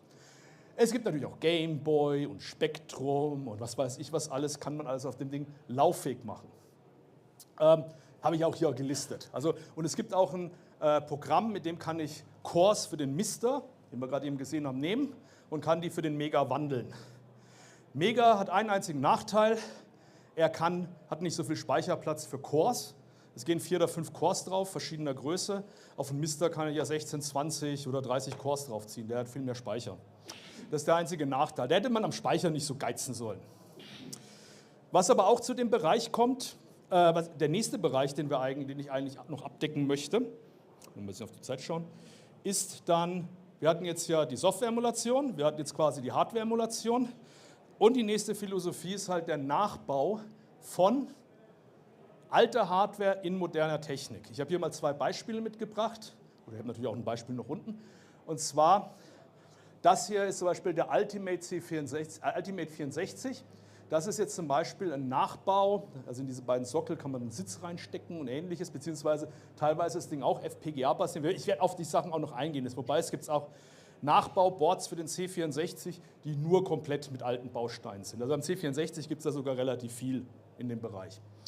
Und diese Platine ist eine Ersatzplatine. Ich kann ein altes C64-Gehäuse nehmen und kann praktisch diesen Nachbau da reinstecken, um halt wieder die alte Hardware quasi passend anschließen zu können. Hier etwas, das auch in der Szene auch immer so beliebt oder unbeliebt ist, je nachdem, wie man es sieht. Jeder, der C64 restauriert weiß, die ersten beiden Sachen, die kaputt gehen, sind die PLA und der SID. Dann kommt der WIC in der Reihenfolge der Defektbausteine. Das Problem ist, zum Beispiel beim SID, den kriegt man nicht mehr. Wenn man Sitz kauft bloß keine Sitz bei eBay oder bei irgendwelchen China-Anbietern, sind meistens Fälschungen. Die Dinger sind inzwischen ziemlich rar. Das Problem beim SID ist nämlich das, beim SID 6581 bzw. beim späteren Modell, ist das ist ein digitaler, analoger Baustein. Der hat digitale Komponenten drin, als auch analoge. Er hat analoge Filter drin. Und diese analogen Filter gehen sehr gerne kaputt. Der SID spielt noch Musik, der Filter ist kaputt, klingt nach absolut nichts danach. Das ist das Riesenproblem bei der Sache. Und das ist ein auf ARM basierter Nachbau von einem SID, den man halt reinstecken kann. Und das ist halt das Problem bei der ganzen Sache. Die Sachen gehen halt langsam kaputt. Ich sage halt immer die Geschichte, man kann immer wieder aus alten Rechnern oder mehreren alten Rechnern einen gehenden zusammenstellen und wieder reparieren. Das Problem ist aber, wie lange machen wir das? Ich komme aus dem Archivbereich. Schaffen wir das noch 5 Jahre? Schaffen wir das noch 10 Jahre? Schaffen wir das noch mal 25 Jahre oder 50 Jahre? Aber schaffen wir es auch noch 100, 200 oder 500 Jahre lang? Schwierig. Und das ist nämlich genau die Geschichte. Teilweise komplette Austausche für irgendwelche Reparaturarbeiten oder teilweise wechseln. Ich habe das an dem Vortrag bei meinen Studenten am Freitag auch mal so verglichen, weil die einige Fragen dazu hatten. Die Frage ist halt immer, wenn ich jetzt zum Beispiel in einen C64 einen ARM-SID reinstecke, um den zu reparieren, weil der SID kaputt ist der dann noch original oder ist es nicht mehr? Da kommen wir in der Retro-Szene in genau die gleichen Fragen rein, die man jetzt zum Beispiel auch in der Automobilszene schon seit Jahrzehnten hat. Das ist ja genau das Gleiche. Ich habe eine 65er Corvette, der Auspuff ist durchgerostet, ich kriege auf dem Markt keinen mehr, ich beauftrage irgendeinen Metallbauer, mir aus Edelstahl einen Auspuff zu schweißen, mit den Originalbauplänen. Bau diesen Auspuff dran. Ist die Corvette dann noch original oder nicht? Beziehungsweise, wann ist sie nicht mehr original? Umso mehr Teile ich austausche, weil ich sie nicht mehr kriege. Wann ist eigentlich der Zustand von Vintage irgendwann mal überschritten? Und das sind also Sachen, die man sich dabei überlegen muss. Deswegen auch hier oftmals teuer, unbeliebt bei Puristen. Funktioniert wie originale Hardware, ist ja klar. Passt als Ersatz in alte Gehäuse, ist zyklusakkurat, weil es bildet ja in Hardware die alten Sachen nach. Und, das gilt aber auch für beide, die wir haben, man kann natürlich auch sich teilweise Rechner ausdenken, die es niemals gab. Und dafür habe ich jetzt dieses Mal das Beispiel dabei. Weil, was ihr bei uns am Stand finden werdet, ist ein Commander X16. Der Commander X16 ist eigentlich von einem unserer Advokaten der Retro-Szene erstelltes Gerät. Und zwar, es gibt ja, ich habe es ja vorhin schon erwähnt, es gibt diese ganzen YouTube-Kanäle, wie zum Beispiel halt den 8-Bit-Guy, Adrian's Digital Basement, Perifractic, die ganzen Sachen. Und einer davon, dieser David Murray, der 8-Bit-Guy, der 3 Millionen Follower hat, also der hat teilweise Videos, die von Millionen von Menschen angeschaut werden, wie er den C460 repariert und retro-breitet. Der hatte irgendwann vor 5 Jahren mal die Idee, ich will meinen idealen Commodore-basierten 8-Bitter haben. Einen, den es eigentlich nie gab. Einen Commodore-Rechner, der so ist wie meine Vorstellungen. Wie das ganze Projekt hieß Dream Computer, sein Dream Computer. Und dann wurde und ein Paradigma dabei war, kein FPGA, echte Hardware. Das Paradigma war, Bausteine, die in den 80er Jahren entwickelt worden sind und die heute noch auf dem Markt verfügbar sind. Also zum Beispiel den 6502 könnt ihr ja heutzutage immer noch kaufen von WDC. Den findet man ja in Waschmaschinen, Kaffeemaschinen und sonst irgendwas drin. Und wie gesagt, ich habe es ja vorhin erwähnt, am Einstieg, den Z80 konnte man bis letztes Jahr auch noch neu kaufen. Und hier hat man halt im Prinzip Folgendes gemacht. Das ist ein 6502, also ein C02 mit 8 MHz. Grafikchip Vera ist sehr Amiga ähnlich. Es ist eine kann bis zu einer 640 x 480er Auflösung hochgehen, beziehungsweise er macht als Standardmodus 320 x 200 in 256 Farben aus einer Farbpalette von 4096. Also in der Amiga-Welt irgendwo ein bisschen zwischen EGA und AGA, so der Hälfte. So ungefähr läuft der. Auf was sehr stark Wert gelegt worden ist, sind halt auch Soundfähigkeiten. Es ist auch im Prinzip PCM-Audio mit 16 Kanälen drin. Das ist so ein bisschen SID-artig, also praktisch auch wieder so ein Quadruple-SID, der da läuft. Und es ist zusätzlich noch ein Yamaha-Baustein drin, der in der Super NES und in den Sega Master System verbaut worden ist. Ein Yamaha 2151 beziehungsweise der Nachfolger ein Yamaha 2164. Das Ding hat 40 Kilobyte Low RAM, 512 Kilobyte High RAM, können aber auf 2 Megabyte erweitert werden, das haben wir auch unten drin. Und natürlich hat das Ding auch die ganzen Anschlüsse wie früher, also auch Commodore serielles Interface. Joystick-Ports ist Super NES in dem Fall. Aber es gibt dann an dieser Maschine auch Kritik. Das ist übrigens 8-Bit-Guy, falls ihr den noch nie gesehen habt. Die Nachteile der ganzen Sachen sind, die haben 3-4 Jahre gebraucht, um das Ding zu bauen und sind auf verschiedenste Schwierigkeiten gestoßen. Zum Beispiel ihr Paradigma, kein FPGA, das konnten sie nach 2-3 Jahren schon wieder in die Tonne treten, weil sie haben keinen 8-Bit-compliant Grafikchip gekriegt. Sie mussten einen Grafikchip als FPGA bauen, weil es keine 8-Bit-kompatiblen Grafikchips mehr gibt. Also das Ding ist eigentlich schon durch mit seinem Anspruch. Dann, nach der Designphase, sie haben es mit einem Yamaha 2151 designt. Und als sie dann nach 3 Jahren fertig waren, gab es den nicht mehr. Dann haben sie einen 2164 verbaut, der geht so halbwegs, mussten einige Anpassungen im ROM machen, dass der funktioniert. Das heißt also, Softwarehersteller müssen jetzt schauen am Anfang, müssen abfragen, welcher der beiden Bausteine es ist und je nachdem die passende Musik dazu laden. Aber auch jetzt, ich habe übrigens unten den 2164 drin, ich habe ein späteres Modell, aber auch da den 2164 gibt es auch nicht mehr. Da wird es wahrscheinlich dann den zweiten FPGA geben, weil ich glaube nicht, dass sie das Boarddesign nochmal ändern werden. Und dann beschweren sich viele Leute, die hätten lieber den 65C816 Prozessor gehabt als einen 65C02. Und inzwischen gibt es das auch. Es gibt eine Erweiterung, wo man auch den besseren Prozessor reinstecken kann. Sie wollen eigentlich auch noch, das ist ja die Developer Edition, sie wollen eigentlich auch noch Consumer Editions machen, die kleiner sind. Aber die sind nach wie vor nicht verfügbar. Also sie kommen mit dem Projekt auch nicht hinterher. Wenn man heute sich Videos anschaut zum Bau dieses Rechners, sagen die auch ganz knallhart, wir haben das komplett unterschätzt, diesen Rechner zu bauen. Es ist viel mehr an Ressourcen reingegangen, als eigentlich geplant war. Und es hat viel länger gedauert, als wir gedacht haben. Die haben das komplett unterschätzt gehabt. Aber interessanter Rechner, trotz allem. Unter anderem deswegen, weil es auch verschiedene, man kann wie bei einem Apple II Zusatzkarten reinstecken. Und es gibt inzwischen zum Beispiel eine Dual-MIDI-Karte mit einem Wavetable-Modul, also das Ding kann General MIDI und General Synth. und es gibt inzwischen auch eine Netzwerkkarte und es gibt inzwischen auch eine Wireless-LAN-Karte. Die habe ich alle bestellt vor 2 Monaten, die kommen nächste Woche. Ich habe eigentlich gehofft, dass sie pünktlich für das Festival da sind. Naja, ihr wisst ja, es ist so, wie es immer ist.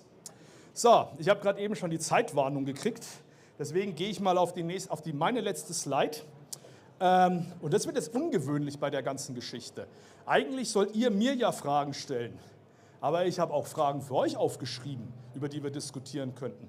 Weil bei dem Vortrag haben sich, oder als ich das erstellt habe, haben sich bei mir einfach verschiedene Fragen ergeben. Und das ist halt auch das, was auch vielleicht auch das Summa summarum des Talks ist, so auch sowas. Die Frage ist zum Beispiel, kommen wir eigentlich langfristig nicht darum, auf FPGA umzusteigen? Der CX16 hat uns gezeigt, die sind mit hehren Idealen von Bausteinen her gestartet und am Ende mussten sie doch teilweise Christus ihre Hieroglyphen in die Pyramide reingeritzt haben. Ihre Daten können wir noch lesen. Da haben sie ihre Steuerdaten drin, da haben sie ihre Bevölkerungsdaten drin, alles Mögliche. Wir kriegen heutzutage Tapesdaten drin, alles Mögliche. Wir kriegen heutzutage Tapes aus dem Jahr 1972 von irgendwelchen Behörden und können sie nicht mehr lesen, weil die Dinger inzwischen so verrottet sind, dass selbst mit unseren Spezialwerkzeugen und Spezialgeräten ein vernünftiges RAW-Auslesen nicht mehr möglich ist. Das heißt, wir bezeichnen das übrigens in meiner Forschungsbereich, bezeichnen wir das, wir gehen in ein Digital Dark Age. Weil die Leute denken immer, ja, das Internet vergisst nichts. Naja, das Internet gibt es seit 1989 und die Daten, die sich dort halten, sind meistens nicht die wichtigen. Weil niemand tut jetzt Bevölkerungsstatistiken und irgendwelche Baupläne und alles Mögliche aus den 70er Jahren frei verfügbar ins Internet stellen. Das machen die wenigsten. Das heißt also von daher schwierig, meiner Meinung nach. Und dann noch eine ganz wichtige Frage für mich, weil ich habe immer das, wie gesagt, ich bin der für die kontroversen Thesen hier.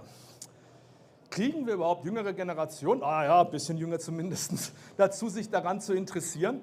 Weil der Nostalgiefaktor fällt halt teilweise auch weg. Könnt ihr euch wirklich vorstellen, dass irgendwie im Jahr 2040 ein Mit-40er oder ein 35-Jähriger dastehen wird und sagen, oh, mein erster Intel Quad-Core mit Nvidia-Karte. Okay.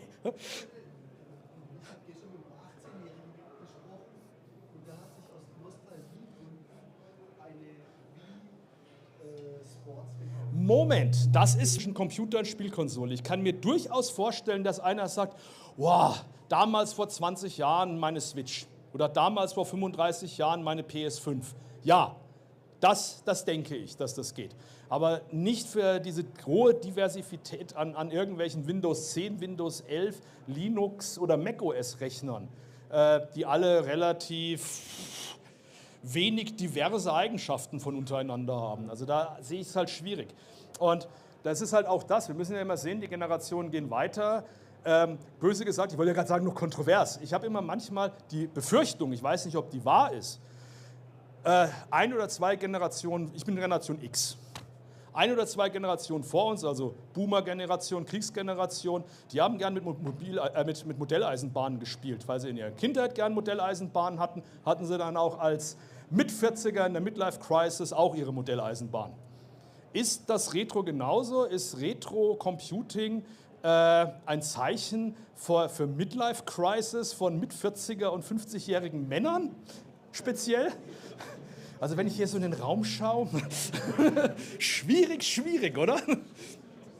Aber das Problem ist, wir müssen dieses Wissen aufrechterhalten, weil wir haben einfach den Fall, dass in Archiven alte Medien und sowas sind. Und ich, ganz ehrlich gesagt, ich habe keine Lust, in 20 oder 25 Jahre den Anruf zu kriegen, oh, wir haben hier noch irgendwelche AS400-Geschichten, kannst du reinkommen und das Zeug wiederherstellen? Und ich sage so, nee, ich bin in Rente, jetzt lasst mich in Ruhe mit sowas. Und das ist genau das Problem. Wie kriegt man diese Leute ausgebildet? Also wir haben als Hochschule tatsächlich Interesse in Richtung Retro-Gaming, Retro-Computing, Wahrung von Kulturgut und Ähnliches zu gehen. Also ich kann mir gut vorstellen, dass wir CAS und Bachelor-Programme für sowas auflegen können. Aber, also als Hochschule, als Angebot. Das Problem ist aber, gehen die Leute auch da wirklich rein?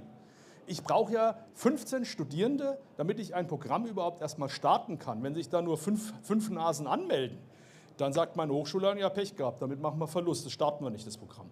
Und das ist das Problem, weil eigentlich ist die Aufgabe sehr, sehr wichtig, das in irgendeiner Form zu erhalten. Und da werden wir halt auch irgendwie nicht großartig rumkommen, aber wie das Ganze organisieren. Allein, deswegen bin ich auch für solche Messen wie hier sehr, sehr dankbar, weil das einfach auch Multiplikatoren sind, die oder dass es halt sowas wie den The Spectrum gibt. Weil das zieht vielleicht halt auch ein paar Leute in die Szene rein oder in dieses Gedankenfeld rein, die sich mit dem Thema vorher eigentlich nie in irgendeiner Form bewusst gemacht haben. Okay, das wären die Fragen oder Diskussionspunkte, die ich gerne reinwerfen würde. Jetzt haben wir noch so 7, 8 Minuten für Fragen und Diskussionsmöglichkeiten. Danke. Ja, super, vielen Dank, Ingo.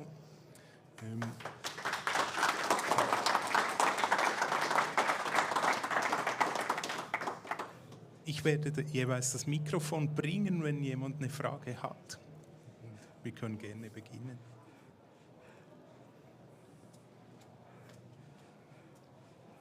Nur eine kurze Bemerkung zum Diskussionspunkt vorhin. Ich glaube, die Identifikation mit diesen Hardware von heute wird noch kleiner, weil nicht nur die Hardware ist generisch, sondern auch die Boxen fehlen nach und nach. Es wird ja alles elektronisch vertrieben. Ich habe noch Spiele in den Boxen aufgestellt, weil da habe ich eine Nostalgie dafür. Aber über Steam werden wir in 30 Jahren wahrscheinlich nicht nachtrauern. Oder es wird eine Nachfolge irgendetwas geben. Muss ich dir vollkommen beipflichten. Es ist Steam und es ist vor allen Dingen auch die ganze Cloud-basierte Geschichte. Und es ist insgesamt so, das ist ja nicht nur ein Problem, das wir jetzt halt auch bei Retro-Gaming haben, sondern auch bei Filmen. Das Blöde an der Sache ist es ja auch noch in der Kontrolle von anderen Leuten. Es ist ja zum Beispiel gerade bei Filmen so, dass irgendwelche Anbieter aus Hollywood spontan sagen, oh, den Film wollen wir nicht mehr zeigen, den nehmen wir von unserer Plattform runter. Bei Steam genau das Gleiche. Da können auch Leute sagen, nee, das Spiel, das entspricht heute nicht mehr dem Zeitgeist oder sonst irgendwas. Das Spiel geht aus dem Repertoire raus und dann ist es gar nicht mehr verfügbar, weil es ja gar keine physische Kopie mehr gibt und eigentlich auch kein Gerät mehr gibt zum Abspielen, sondern es ja eigentlich im Prinzip ja nur ein Streaming auf verschiedenste Plattformen macht. Ja, das könnte sogar dann noch schlimmer sein, das ist richtig.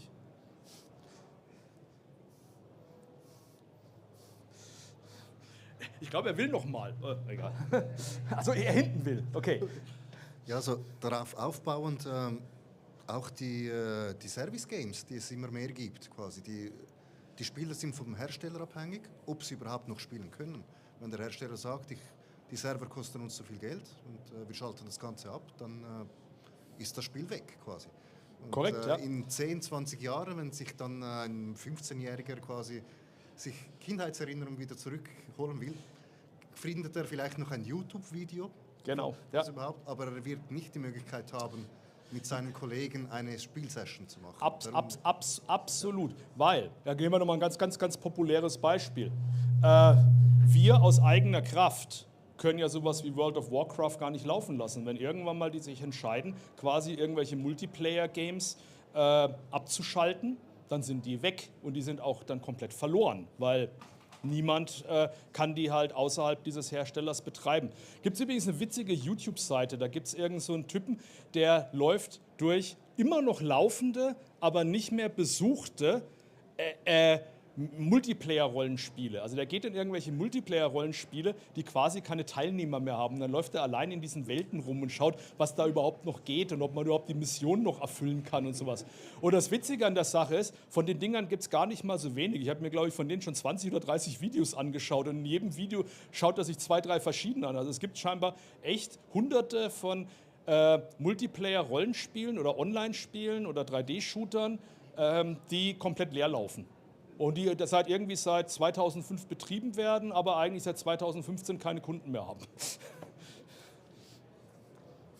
Also bei mechanischen Bauteilen ist es ja klar, durch Verschleiß von Zahnrädern und Keilriemen und sowas. Aber wie ist es mit Elektronik? Was ist denn da so die Hauptursache für Verschleiß und was kann man dagegen tun?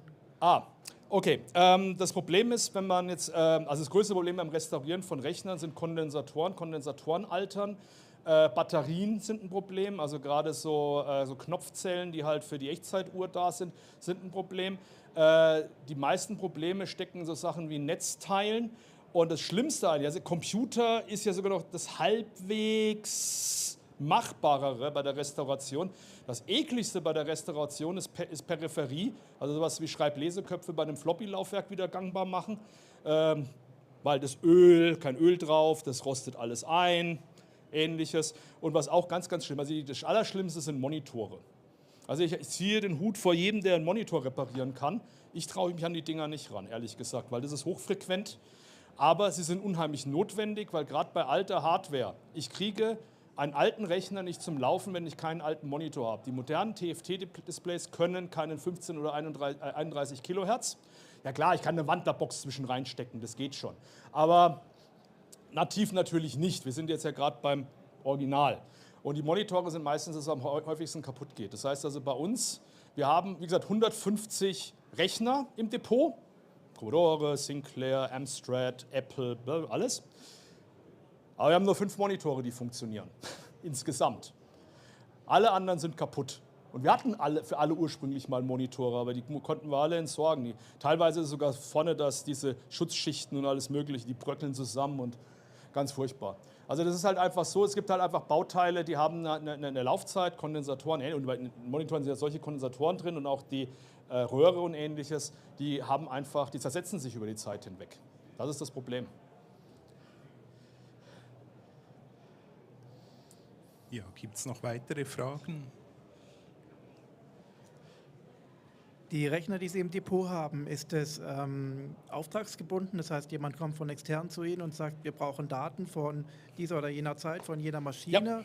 Oder machen Sie da einfach so, Sie schauen mal durch und denken, ich habe noch kein PS2-System. Beides.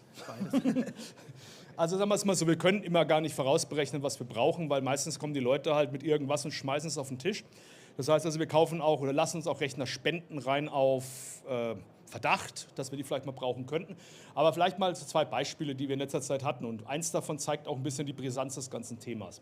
Das Letzte, was wir gemacht haben, war, wir haben von einem bekannten Schweizer Komponisten die Partituren wiederhergestellt, die er damals in den 80er Jahren auf seinem Atari ST erstellt hat. Das heißt, er ist mit einer ganzen Latte Atari ST 720 Kilobyte Disketten zu uns gekommen und wir haben einen 1040 ST ausgepackt und haben die ganzen Disketten ausgelesen, haben ein zweites Device dran gehangen. Das halt gibt es ja kennt ihr wie das SD2 IDE oder solche Geschichten, gibt es ja solche Module, wo ich dann eine SD-Karte reinstecke, zweites Laufwerk und dann haben wir die Sachen runterkopiert.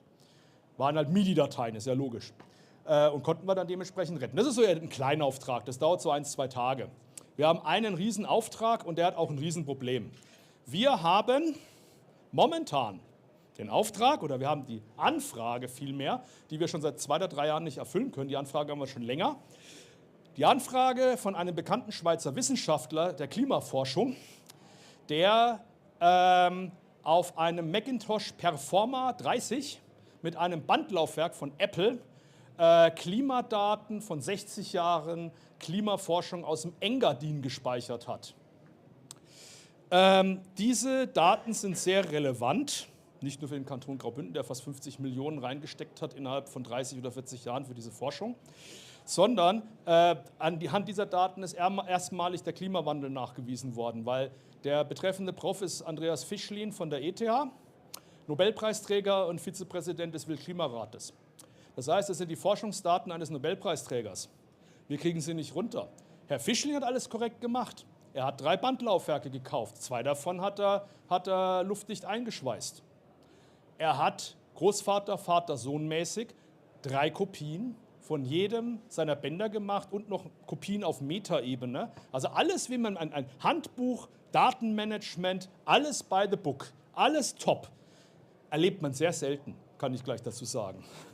Aber er hat alles genau richtig gemacht und doch falsch, weil es gibt kein funktionierendes Bandlaufwerk mehr, das diese Apple-Tapes lesen kann. Apple hat billigstes Plastik eingesetzt und billigsten Gummi für die Andruckrollen und die Dinger sind einfach zerbröselt. Ich habe die Originallaufwerke sind alle kaputt. Ich habe Laufwerke versucht, übers Internet zu beziehen und habe sie mir angeschaut, gibt auch nicht. Und ich habe inzwischen herausgefunden aus Communities, es gibt weltweit wegen der billigen Verarbeitungsweise dieser Laufwerke kein funktionierendes Laufwerk mehr. passiert momentan? Wir versuchen momentan ein eigenes Laufwerk zu konstruieren und sind mit einem Forschungsinstitut in Berlin in Kontakt, das für uns Kristalle züchtet, damit die passende Schrägbandaufzeichnung haben. Live aus meiner Welt. Und das beantwortet auch teilweise vielleicht die Verrottungsfragen so ein bisschen. Aber das ist das, was tatsächlich passiert. Und das sind ganz wertvolle Daten. Das sind, wenn ich die quasi auf ein modernes Format ziehe und biete die bei uns im Forschungsdatenzentrum an, dann klopft bei mir die ganze Welt an und will diese Daten haben. Weil da kann man Sachen drauf rechnen, gerade im Vergleich zu modernen Daten. Das ist ein unheimlicher wissenschaftlicher Schatz, der momentan auf Performer-Tapes hängt. Ja, vielen Dank. Danke auch. Für den interessanten Vortrag und die Fragerunde. Absolut, Dankeschön. Und bitte an den Stand kommen, wer diese modernen Retro-Rechner sehen will. Ja, mehr unten am Stand. Wir machen hier eine kurze Pause. Um 2 Uhr geht es weiter.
shout out the window.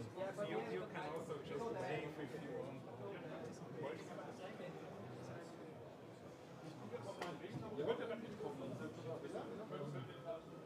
Are you the next presenter? Do you have yeah, then I need to type stuff. Okay.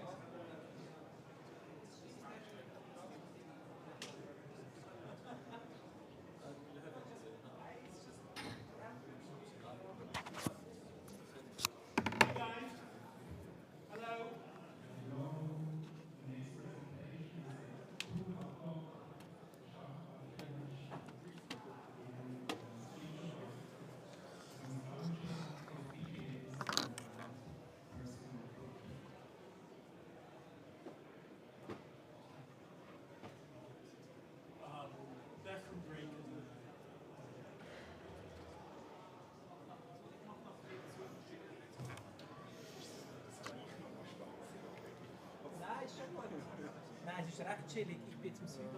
Weißt du, es hat recht viel so Feedback.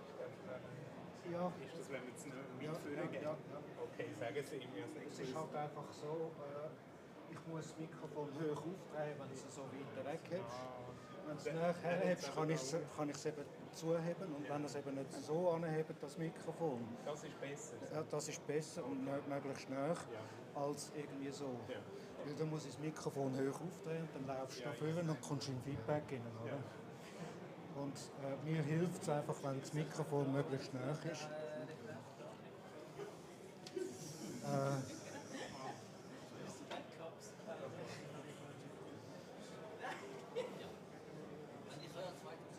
Wo ist jetzt mein Mic Drop? Danke.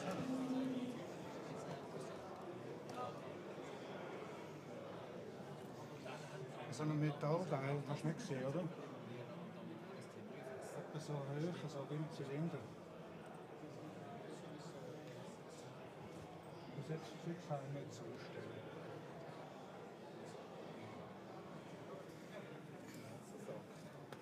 Nein. Das tue ich eigentlich da hin. Ja, weißt, es geht darum, dass du den leichten Stecker mit Gewicht kannst oben runterlassen. There's a plug that needs to go. Right, level man. Yeah.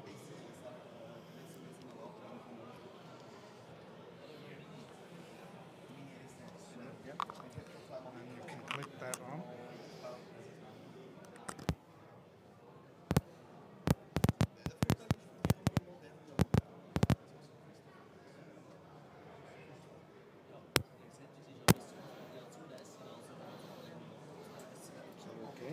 Clip that onto your bag or belt, whatever you have.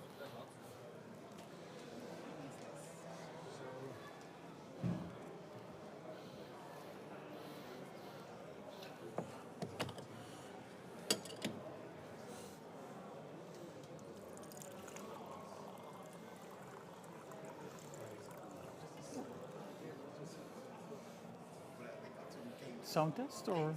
Do a sound test, yeah. Just say something. 31415.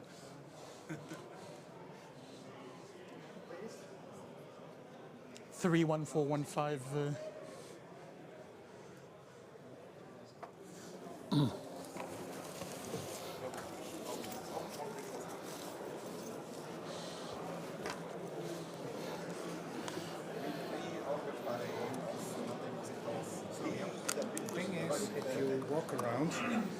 And getting behind the chairs, you will have feedback from the loudspeakers.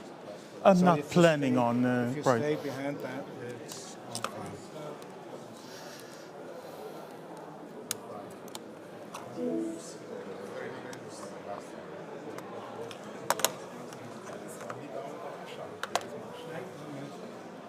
Eigentlich ist das Mikrofon.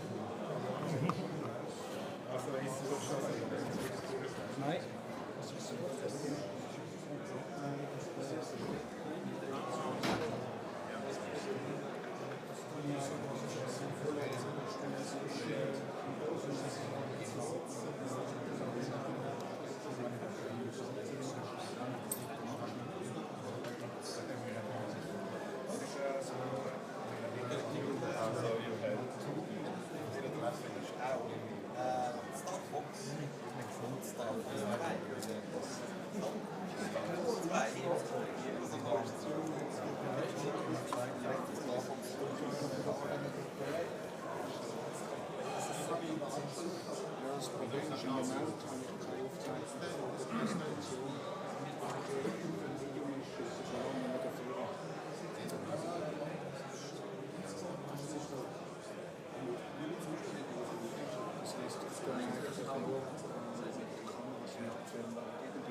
Hat leider nicht geklappt im Vortrag, aber ganz sicher.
Introduction.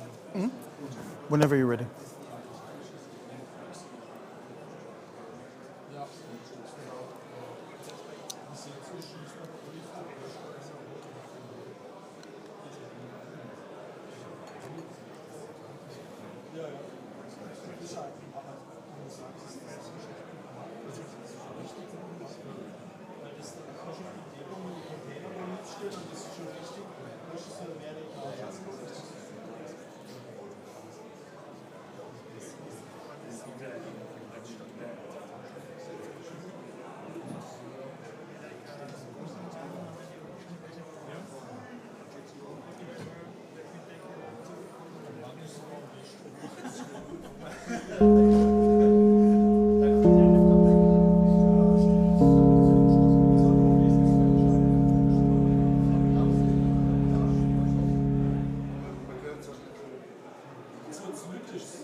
Everybody. I'm Thomas, I'll be your guide this afternoon. The next presentation will be in English. Der nächste Vortrag ist auf Englisch. We will see how to implement a classic computer, the Apple II, from scratch.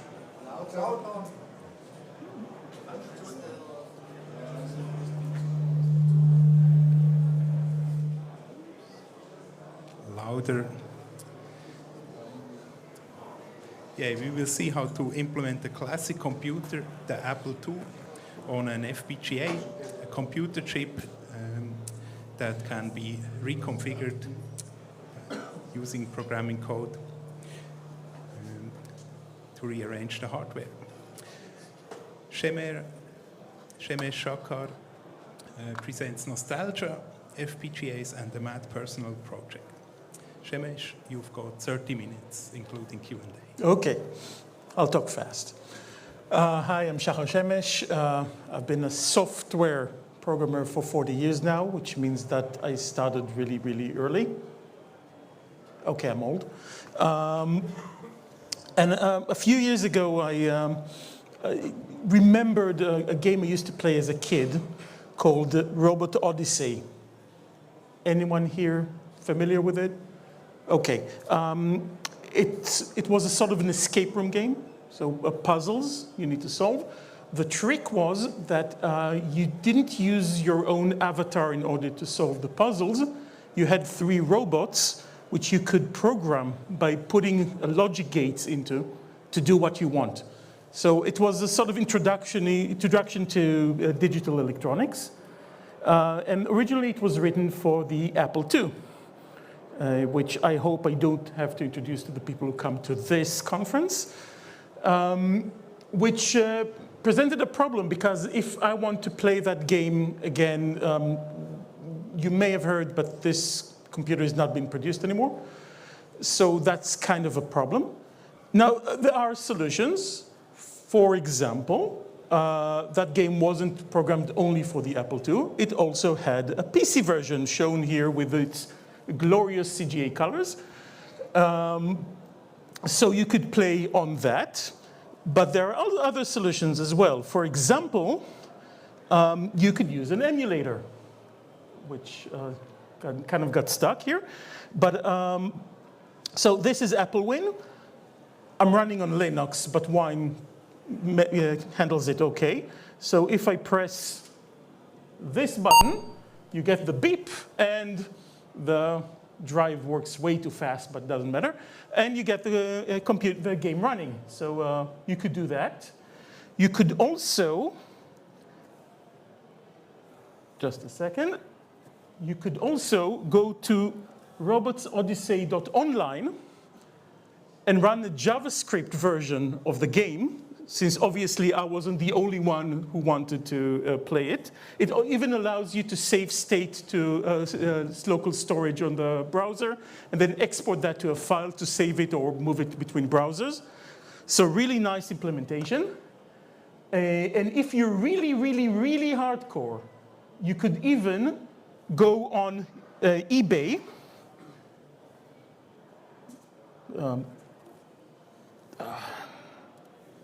Yeah, that's the part that always gets stuck. You could even go on eBay and buy an Apple II. The prices here divide by 4 to get in euros. So it's not cheap. So you can buy an Apple II or 2 and actually play the game. But obviously, I did none of those things. Okay, I did all of those things. But I also decided to do something else, which was I started a new project under the name CompuSAR, where SAR stands for Some Assembly Required, where I decided to build my own Apple II clone from scratch, which brings up 2 pertinent questions. The first is, why?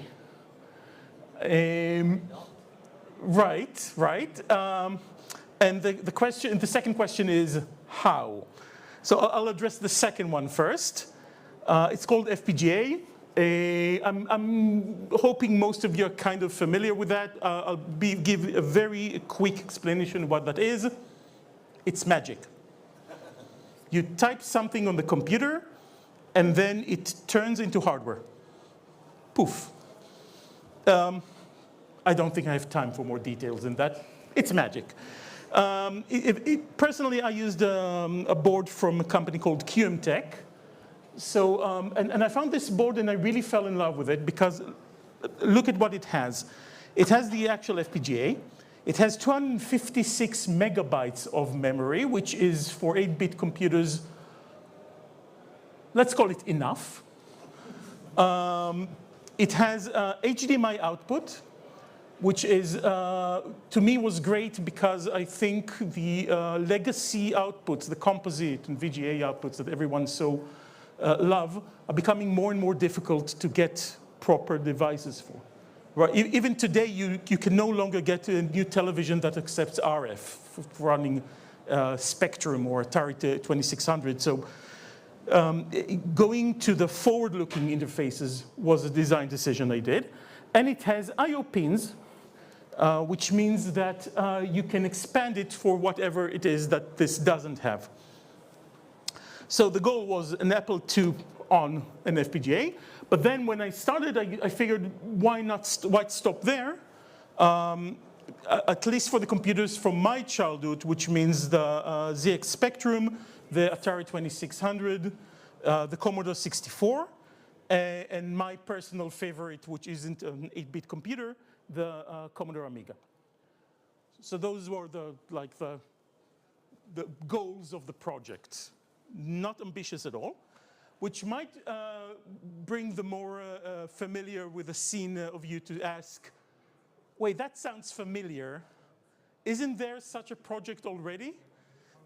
It's called the Mister, and the answer is yes. The Mister does all of those, plus a bunch of other computers, some of which I've never heard of. And it already works, and it already does that. So why?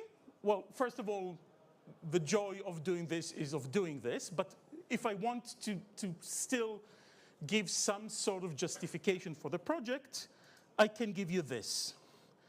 This is how much I bought the QMTech board for. No, there's no missing, and the decimal point is the correct point. That's $30. The Mister, before the pandemic, went for $370. So we're talking about a factor of 10 at least in the cost. So, and after the pandemic, prices rose and then lowered and rose again, and I don't keep track right now.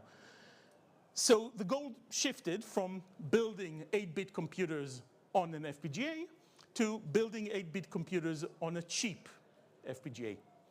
Ideally, I would like the final result to be sub $100. Not including specific architecture customization. I'll talk about that a little later. So that is a pretty crummy FPGA. I've since changed the plans to something better. But if you know something about the FPGAs, it's 8,000 LUTs, 16,000 flip-flops, and 40 kilobytes of static RAM, which essentially is nothing. It's not enough for anything. Which meant I had to do from scratch. So let's talk about what is a computer. And I'll give the caveat that the answer I'm giving here is correct for the computers done in the 80s. It's not really correct for computers done much earlier than that, and it's definitely not correct for computers done today. But in the 80s, a computer was a CPU, which is kind of the brain of the computer, and memory, connected with a bus or two. So for 8-bit computers, usually you had a 16-bit address bus and an 8-bit data bus. Does anybody need explanation beyond that? Fine. Of course, this is a computer. It can run code. It can do everything a computer can do, but it's not a very interesting computer because it cannot interact with the world. In order to interact with the world, we need one more component, which is I/O. And the way I/O is implemented in 80s architecture is you take addresses that are meant for the memory and you steal them away to I/O component. So you say, okay, this is your memory range for most, we'll not talk about the Intel line of CPUs because we want to maintain our relative sanity. So you steal addresses. You say, if I'm accessing these addresses, then I'm no longer accessing the CPU, the memory. I'm accessing special units, where merely reading or writing can change something. So I write to some address in memory, and all of a sudden something happens on screen. Or I read and I get a number that represents the last key pressed on the keyboard. Fine, so that's a computer. Where do we start? We start with the CPU. That's pretty straightforward. With CPU, 6502. That's the king of the 8-bit era.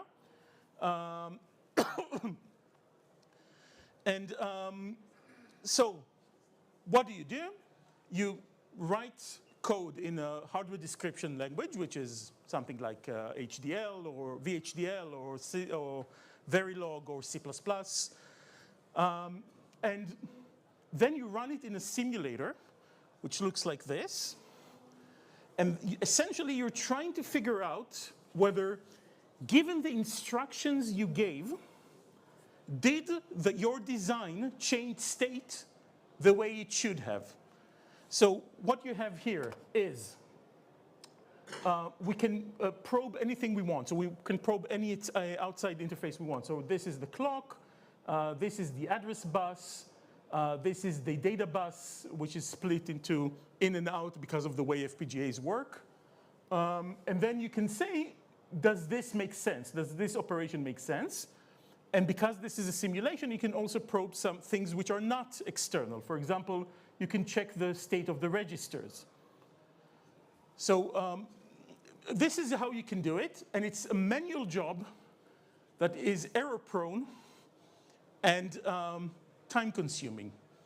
So I did the obvious thing, and I said, oh, I'll spend way more time creating a generic solution.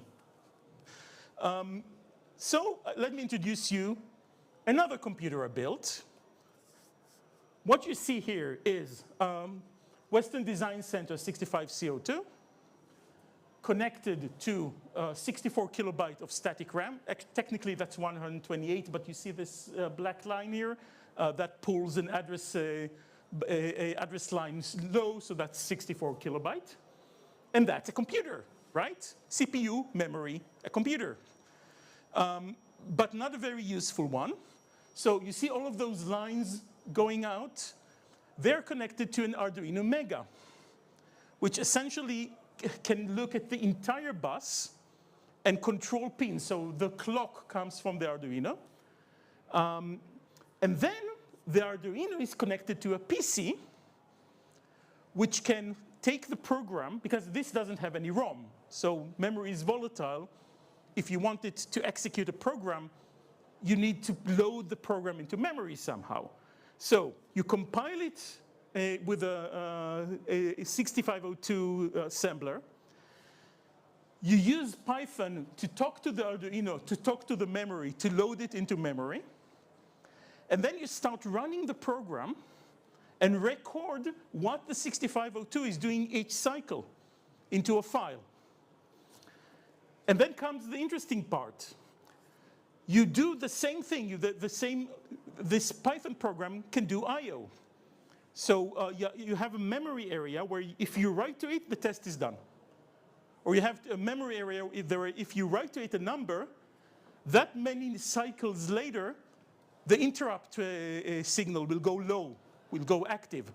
So you can create a test program that tests not only the synchronous things, but also the asynchronous things. How do you respond to reset? How do you respond to interrupts? And then all you have to do is write a program that exercises the CPU for all of its aspects. Simple. And the nice thing is, if you then replicate this program from Python and you write it again in System Verilog, you can have automatic verification of your design within the simulator. So you load the program into the simulator, and you run it on your own CPU, and you have an infrastructure that makes sure that every single cycle you're doing the same as the authentic CPU.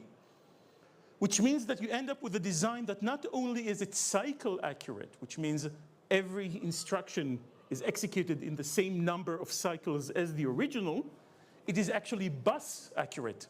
So not only Also, every cycle, your design does exactly the same as the original 6502.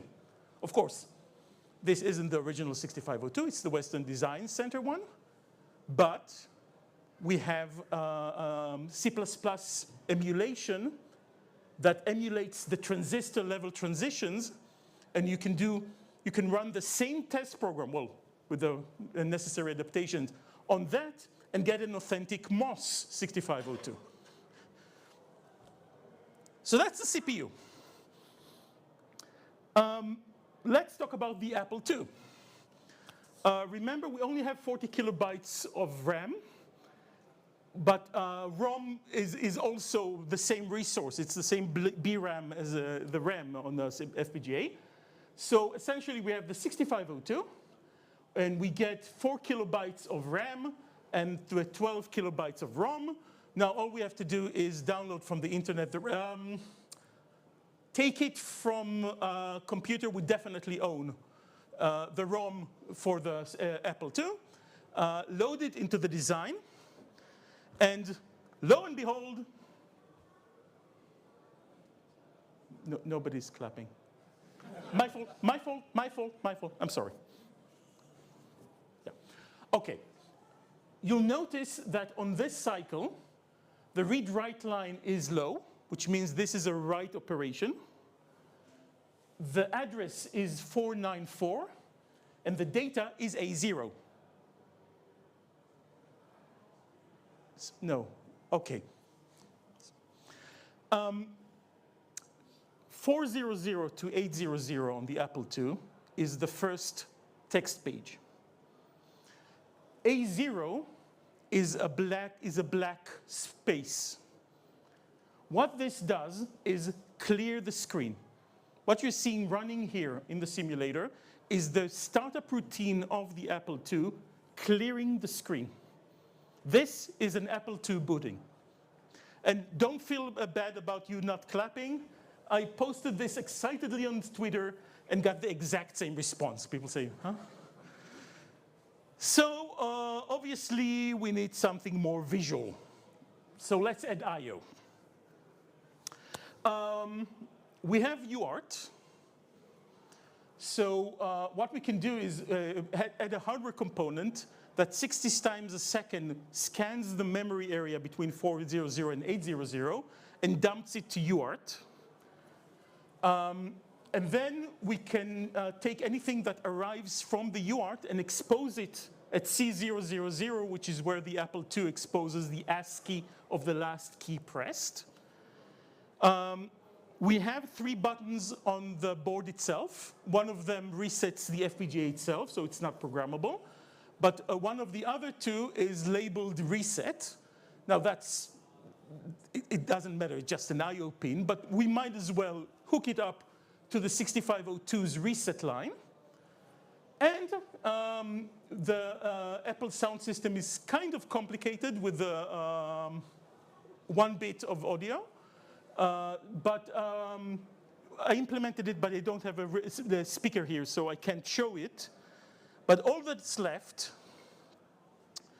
is we can take a console. Just a second. So we can take a console.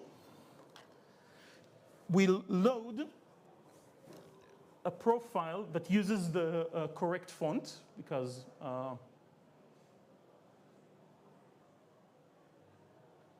we want it to look nice. And then we'll resize it to the correct size, which is 40 on 24.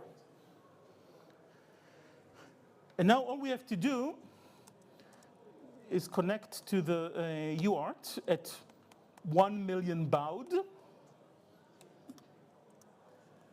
And then all I have to do is take the FPGA out of reset, and it doesn't work because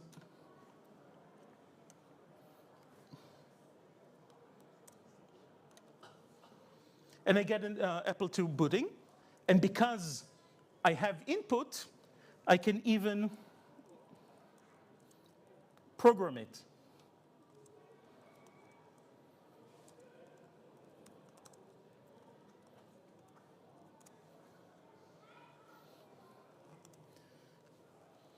And now you can clap, please. Okay.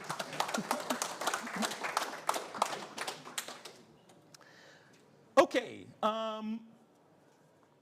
go back here.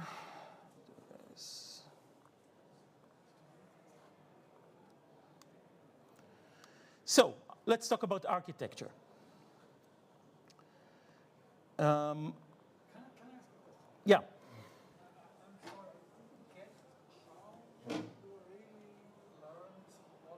Can you speak up, though? I didn't understand how you really extracted what the CPU does. I mean, only... I did not, on the previous? Yeah. I mean, that you see... I'll get back to that in the questions part, okay? Sure. Sorry. Just say. I'll talk about it. Let me just finish this. So, architecture for the final solution goes like this. We have, on the left, we have the 8-bit side of the component. But what I'm afraid is that if I do everything as hardware implemented, I won't have enough room on the FPGA. And also, I have a problem, because like I said, I want modern interfaces. So I want USB keyboard, I want USB joystick. And in order to do that, doing that with an 8-bit CPU, and an 8-bit CPU dedicated to doing other stuff, and definitely doing hardware-only controllers for that, will fill up my FPGA. So instead, what I'm doing is this. All of the right side is a 32-bit machine. It's running some operating system that I wrote for it. And the idea is, whenever the 8-bit does, as long as the 8-bit is just executing code, it's executing code. Whenever the 8-bit is doing I/O, it interfaces into the 32-bit side, and it interrupts the RISC. And then the RISC says, OK, I know what that address means, and handles the I/O side of the things. And this way, a lot of the hardware that the 8-bit needs becomes software, of which doesn't cost me logic on the FPGA, it costs me memory. But remember, I have 256 megabytes of memory. So no shortage of that. Now, what you're seeing here, the gray areas are not yet written. And the green areas are ones that I wrote myself from scratch. Now, you might wonder, why on earth would I write the DDR controller from scratch? That does not sound like fun. It isn't. And the reason is, well, yes, Vivado has built a ready DDR controller, which you can just synthesize and add to your design. It's 4,000 LUTs. Remember, I have 8,000 LUTs total. And what I found out is that a lot of that logic goes to initializing the DDR itself, the chip. The initialization sequence is very long, and it's a huge state machine. But I already have a state machine in my design. You see up there at the top, the RISC-V? I can do that in software. And then I don't have to pay. And my DDR controller, remember 4,000 for the MIG, for the memory interface generator. Mine is 200.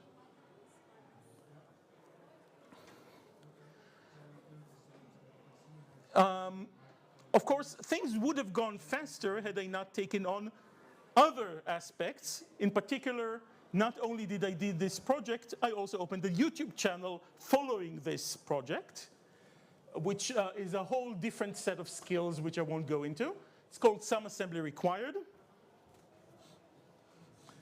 If you really want to support me, I have a Patreon page, and all of the code is open source. All of it. github.com/compusar, and you can find everything I'm doing over there. Which brings us to the final question. Does Robot Odyssey work? No. A lot of work left. We don't have HDMI output yet. I had to redesign the 6502 4 times. But I'm beginning to overcome the overhead and start working on the things again. One last question to address. Why did I call this mad? What's mad about it? Well, the thing is, I'm trying to aim for production quality. I'm trying to aim for something that you can buy and it will work the way you'd expect a commercial product to work. Thing is, I'm aiming for sub $100. How many units will I sell? Let's say 5,000? How much work does it make sense to sell 5,000 units at $100? There is no economic feasibility to this project. The only reason it makes sense is because I'm not charging for my time. So, why did I do this? I did this because I wanted to learn how to program FPGAs. And the thing is, the best way to learn is by doing. And since it's hard, you better do something you're passionate about or you'll give up. Thank you. So we have a reserved question. So let me try and address it. Is the question clear, by the way? I'll pass the microphone for questions. I will restate the question, and then you'll say if I understood it, okay? You're saying, okay, you have a computer. How did you sniff what goes on the bus? Yes, and not just on the bus, but behind, for example, if you have an instruction that adds or rotates, you sense that. Okay, just by looking at the can't signals, sense that. Is not enough. You can't sense that. It doesn't expose state at that stage. But since I wrote the test program, what I can do is that every time after I add two numbers, I dump the relevant register as well as the condition codes. And this way I can make sure that the internal state updated correctly.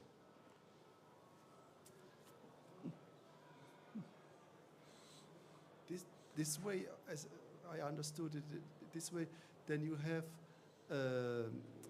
your design and this as a golden sample which you can compare to each other.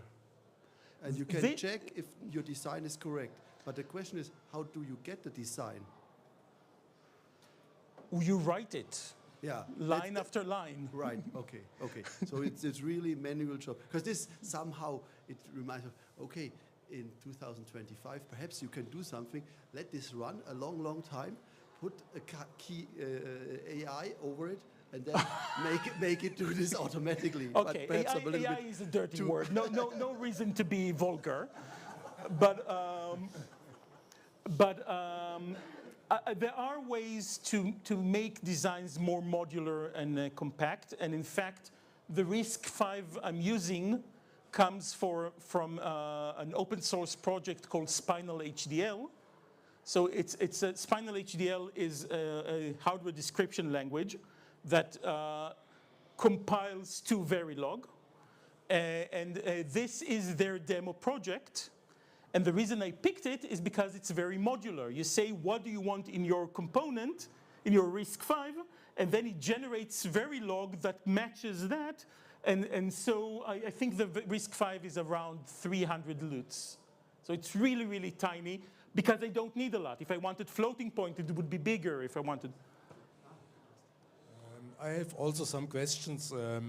So one thing is the 6502. I think this processor is, there are a lot of designs in VHDL in the internet. So I wonder why didn't you use ready-made designs, because there are so many. So your design must have an advantage, which is probably less space or something, because otherwise I wouldn't see any use of making it yourself. Okay, I'll give, I actually had slides about it, which I cut out because I didn't have time. So up until the last rewrite I did, the answer is no, there is no inherent advantage to what I did over the designs you find on the internet. In fact, one of the designs that everybody defaults to is by someone called Arlette Owens for a 65CO2, an open source core for the 65CO2. And the funny thing is, Hacker News picked up this project a couple of years ago, and someone asked in the comments, but why re-implement, why not take an existing design? And I started giving the long explanation, and someone else said, because the fun is in the implementation, not in the result. And then I looked who that was, and it was Arlette Owens. So generally, no. In fact, his design is actually tiny. The problem with this design, if I need to give a formal answer beside not invented here, is his design isn't cycle accurate. And his design is very compact but impossible to modify. It just there's the microcode, and it just lists its numbers, which if you want to change, you need to know really what each bit means, which is kind of difficult. In the latest design, in the latest redesign I did to the 6502, I did do something that doesn't exist in any other design on the internet. It doesn't make it better, it just makes it better for this project, which is I run the 6502 at the same clock speed as the RISC-V and on the same type of bus, so using a synchronous bus, because the original 6502 uses asynchronous bus.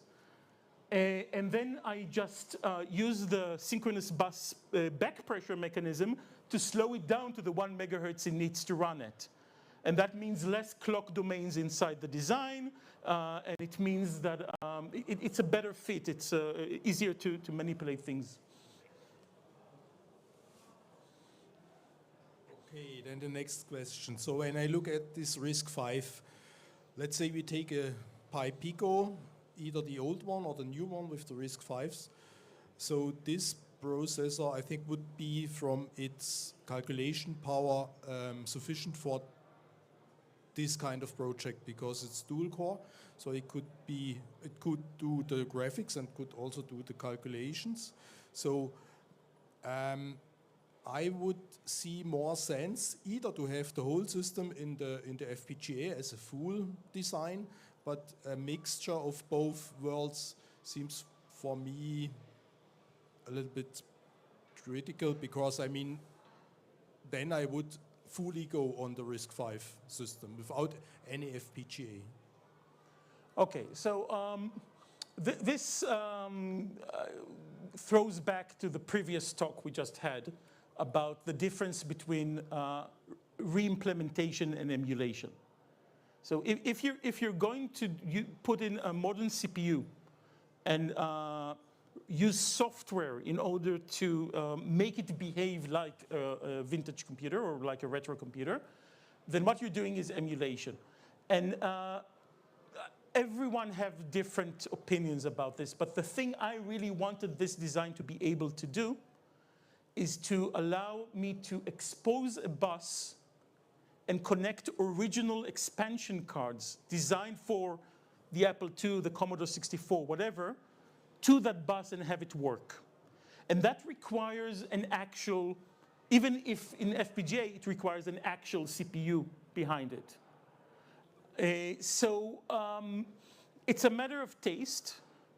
The hybrid approach you're offering wouldn't work at all because it wouldn't work for the same reason I'm not using an FPGA with like the Mister. The Mister has an FPGA that has a built-in ARM core in it. So it has an ARM core that loads Linux and an FPGA.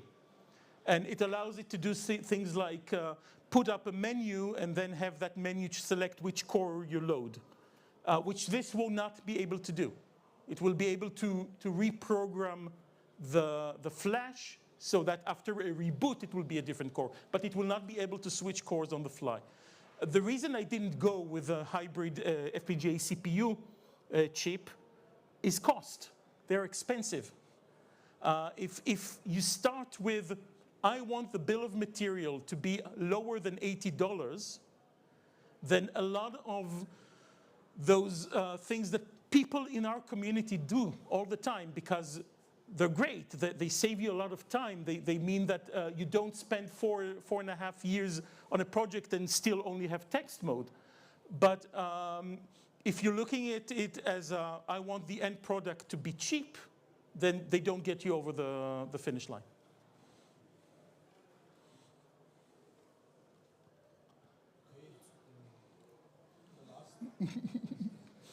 Any other questions? Don't sound desperate. No, it's totally fine. So usually the people have different design goals. So one design goal could be cost, or one design goal could be cycle accuracy, or something like this. So there could also be another solution. You could have 2 of your boards, which were, I think, at $23. And then one of this board can be the RISC-V, because there are very low number of LUTs, usage RISC-Vs, and I think a board of this would be But sufficient. I can fit it inside a single FPGA. Why would I want 2 FPGAs for that? So you will skip the RISC-V? No. Then one FPGA. Yeah. With all of this. Including the RISC-V? Yeah. This 80,000 LUTs FPGA you have? 8,000. 8,000, yes. Yes. Because I thought the RISC-V you have there, the orange one, you will use as an external. The only thing that makes it orange as opposed to green is the fact that I didn't write it. I used an existing implementation. Then it's clearer. So my questions are obsolete because I wondered why you are not doing the whole system in one FPGA board. So then, okay. The answer is that I am. You can't do the cost with more than one FPGA. It will not. Thank you very much.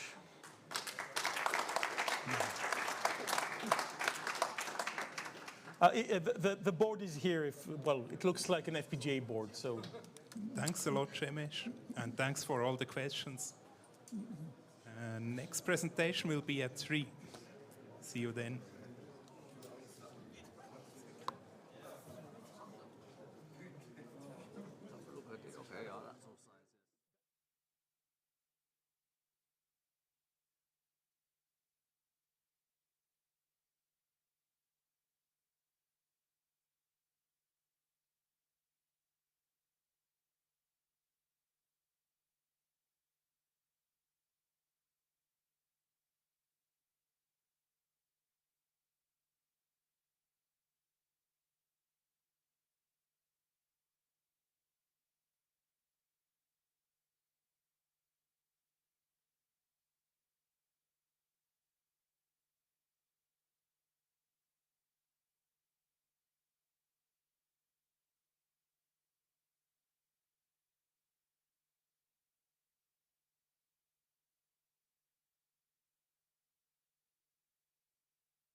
1, 2, 1, 2.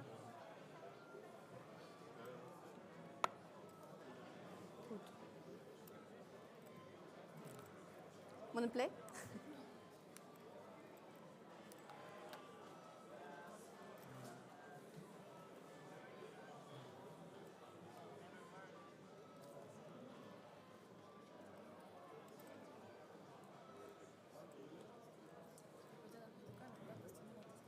C'est vrai?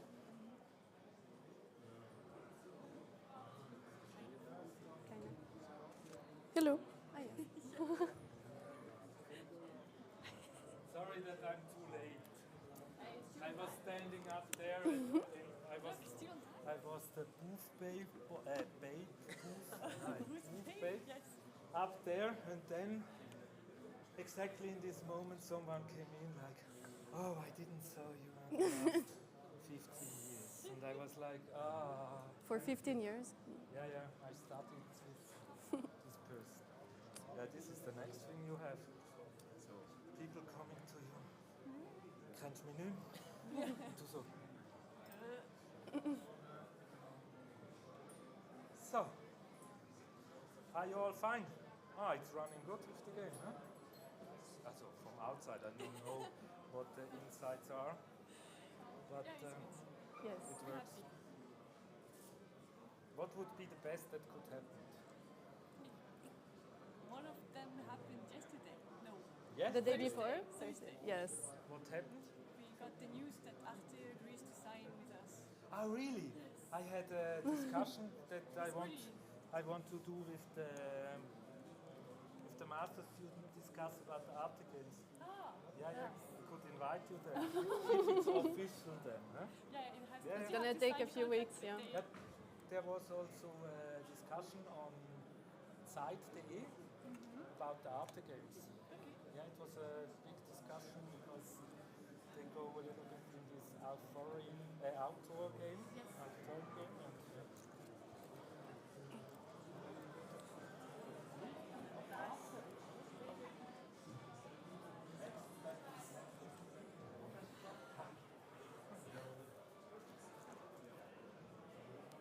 So. Warte kurz mit in den Raum rein sagen, dass... Ja, weißt du, ich glaube, wir können auch noch 5 Minuten warten, oder? It's okay if we wait 5 minutes. Ja.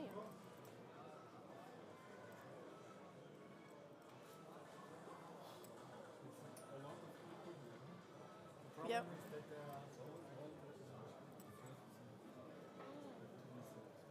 Also, stell dich kurz her, wie in den Raum rein, was losgeht. Ich? Ja, genau, du. Ah, da! You stand next to him, so he sees you. Du musst da rüberkommen.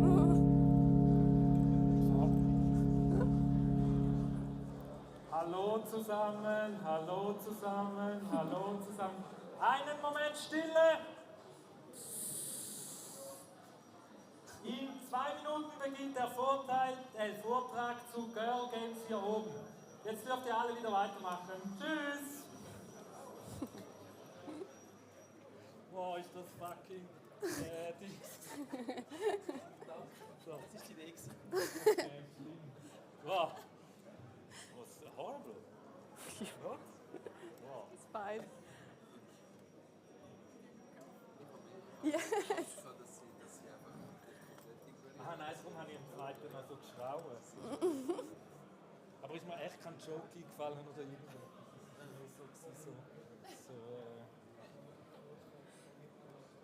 Boah.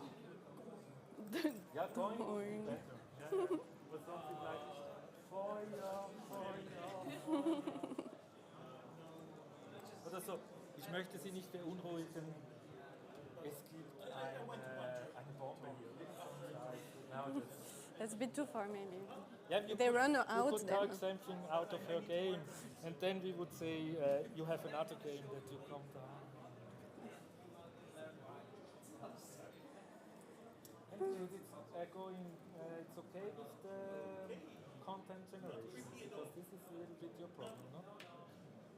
That you have enough. Scalability. Yeah. Yes. We find it. Ah, okay. Yes. Solution. Yeah. Yes. Yeah. Also, you. No, yes. I do Du bist auch überzeugt. Überzeugt.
actually Zurich.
Und sie hat Z. Ja, sie hat schon. Ah, okay, gut. Möglichst eben so nachher. Ja, ja, okay, good. So, we do this in English, I guess. Of course, you could do it also in French. Is someone in here that wants to have the talk in French? No, but we are in a multicultural country, I guess. No, she will make it in French. Thank you. In English. Sorry. Okay. Yeah. But there was nobody. You. Okay. The only one. Okay. Good. Welcome, Kathleen. I don't know what you made before the ZHDK, but perhaps you can tell this afterwards. I know her. She studied the bachelor at the ZHDK in game design. There is a curriculum since 2024. 2004, and now, yeah. And she was it was very interesting to have her as a student because she often also tried out things that the most students are interested in. For example, she made a bachelor work that was named Academy. Yeah. And it was about coming down. And it's the opposite of what you normally play. So you had to breathe really slow and calm down. And it really worked. This was an interesting work. Unfortunately, she started the master with this idea. And unfortunately, because she then stopped to work on this game and took another topic. And it's a typical topic that is normally, if you would go here and look down, the most of the people you will see are men, oder? Gender men, oder? If you look down. So one of the problems is, of course, that in the beginning of the games, the most of the games were made for males, at least in Europe. And the first game that was made also for females was? Nobody knows? She will tell you then. I think you mean Pacman. Exactly, yeah. Pacman was the first game when a designer went into an arcade and really said, I want to do a game not only for male. And in Europe, if you look into the arcades in Zürich or so, it was really male. It was a little bit different in the Welsh part of Switzerland, but I talked too much. So, Kathleen, it's your talk. Yes. So I will introduce you. So on my, basically it's my, do you hear me? It's good? Is it? I closed the window. Oh.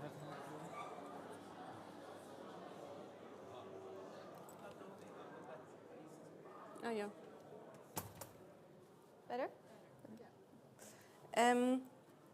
So yeah, I will introduce you to my master's research, a bit of an overview of my thesis, and more the focus on the history in the thesis, because I also did some analysis and things. So the topic is understanding the phenomenon of girl-oriented video games. And why I picked this topic is that because this was me when I was, I don't know, 12-year-old or less, with my pink Game Boy, with mainly Barbie games and pet games, horse games, and so on. And I kind of wanted to figure out how did they end up in my hands, actually. And that's why I started this topic. So I will start. There is a bit of a problematic of terms used to define this kind of games. That's why I had to create some definitions. And the definition I created is the overall one that is girl-oriented games. But there are some that already exist, like feminine message games. So the message game is a game that has a strong engaged topic inside, and the feminine message games would be quite engaged feminist ideology behind. And for example, I took Tampon Run, where it's a kind of shooter game in a school setting where little girls throw tampons at little boys running there. Then I will come back to this topic because it's quite important, is the girl games movement, happens in the US and has a very specific target audience. It was for young children and started in the early 90s. And then there is the low part, the Josei Muke games that are Japanese classification. It literally means aimed at women, like if you translate Josei Muke. And inside there are different categories. There is the boys love. Boys love is not only games, it's any media. It's also a lot of mangas, anime, and so. The definition is usually gay love stories, but most of the time, content consumed by women. And then the last one is the Otomi games. It's also a Japanese classification. Here is the first Otomi game. It's called Angelic. And it's all in Japanese. Some fans translate it, but now it's only available in Japanese, most of the Otomi games. And their definition is for straight woman. It's always with a female main character with a secondary male love interest, always. The whole category, and there are really a lot of them. And so we can say, what is actually a girl game? Does it just need hearts, and then we're like, yeah, that's for girls, or what actually makes it? So with the analysis I made up this kind of 3 pillars categories, where it has to have a main character as a female, animal, or kind of creature, and then it has to have cliche girly topic. That's a bit the controversy, like fashion, makeup, cooking, horses, how I said, something like this. And then the last one, the art style, should be girly. What it means is that it should contain some key elements like bows, hearts, flowers, paw prints, this really key recognizable element. Should be usually colorful and rounded shapes. It's the usual content, but it's also interesting to see the ones that are between 2 categories. And here is the games I gathered through the whole research, and here are the games that I actually analyzed and see how they go. I will go a bit on the toys side because it's very influenced by toys, especially for children games. And here we can see this very interesting photographic work from John Mi-yoon. She made 2 series of photography. First, the Pink project, when she went to a lot of children bedrooms and asked them to lay out all their toys and see how it looks like. And then the second one was the Blue project. She did exactly the same with boys, and put next to each other, you can really see the influence of the market on children. And really interesting, if we look at the history of blue for girls, blue for boys and girls in pink, where it comes from, it's the first pregnancy test that was to define if the kid will be a male or a female. It would turn out to be pink or blue. It's just a medical test, And it was taken for the parties to celebrate which gender will be the baby, and then added to the toys of the child, and then snowballed and became the whole industry becoming pink or blue. Compared to this project, I took a very popular game, Overcooked, multiplayer, collaborative game, not specially gender or anything, where you're in this kitchen and like try to run and do your meals together. And then you have this very nice two variations called LOL Surprise Babies Born to Travel. And it's full copy of the gameplay, complete copy. But how you can see, it's very pink. It's played in the rooftop club, and you play little fashionista babies that put clothes together and put them out instead of cooking. But it's basically the same, and it's something that happened a lot, actually, just lazily taking something that existed and put a pink layer over and go with that.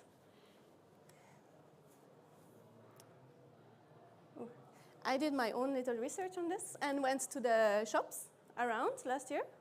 And I went to the children toys section. And how you can see, I found a lot of this bright pink corner and that I photographed. And then I went into the video game section. And okay, PS4 is blue, but that's not the point here. I could see that actually in video games it's not like this, or at least not anymore. I have a memory that it was separated when I was a child, but now it's really placed by consoles. And the thing is that for PS4 and Xbox, for example, it's quite mainly oriented content, not only. And then there is Nintendo that has a more bigger panel also age group wise. But at least in shops for games now, it's really only by console type and not gender so much anymore. And then there is this lady. The history of Barbie is huge impact on the girl-oriented games evolution, and I want to tell you a little bit about their toys first. So Barbie, before Barbie, there was Build Lily, and Build Lily is a comic that was first in the magazine, German magazine Bild, and she was an escort girl in the magazine. And when Ruth Adler, the creator of Barbie, came actually to travel to Switzerland, she saw Build Lily in a shop. And the toy was usually actually sold for in bars or as an erotic toy, actually. And then she saw and she was like, oh, my girls would love to play with a doll like this. Let's create one for the US, but for children. And she created Barbie. Of course, the creator of Build Lily were very angry that they completely copied. That's the first Barbie and that's the Build Lily, like full-on copy, the proportions, everything. And they were not happy. They sued Barbie, but the time this went through, Barbie made so much money that they bought the rights of Build Lily, actually, and now they own the whole thing. So we'll go in the history of the girl games. This is all the games I gathered that goes through my categorization of girl-oriented games. So starting in the 70s to kind of now. And I will go a bit in the details. First, in the arcade game era, there was mainly so-called cute games. Not really completely girl-oriented, it was not really a thing then. It was the cute games, and I have two examples. First, Score, the Love Machine, was the first game that represented female characters that were playable. And it was a gender swap, so you could choose if you wanted to play as a man or a girl. And then the second one that René mentioned before, it's Pacman, where the creator mentioned in some interviews that he decided to make the characters colorful and rounded to be more attractive to women. Pacman, of course, got very popular with everyone. It was not, at the end, a result. But 1 year later, they created Miss Pacman. We could think that they went for Miss Pacman as a reinforcing the idea of a girl game, but when I look at this picture, I'm not sure. They didn't create Miss Pacman. It was started off as a private mod for the console. Yeah. It didn't start from the company that produced. Okay. Well, I didn't have that. Thank you. And then in the 1980s, there was the game crash, 1984-ish, where actually there was an oversaturation of the gaming market. And most of the game company, as a safety resource, decided to completely focus on their existing markets, so male players, usually, and do the things that worked, just as a safety to survive. So goodbye cute games, gone, and then it's going to have a reaction effect. Oh, first there is, of course, the adult games, where in the 80s they were important, and at this time, 50% of the female characters that were playable were in adult games. And I find it a bit ridiculous. But yeah, so there is a lot of game stories like this. But I will go on the reaction. So early 90s, there is a reaction to this refocus on male audience. And it's the girl game movement that I mentioned before happening in the US. And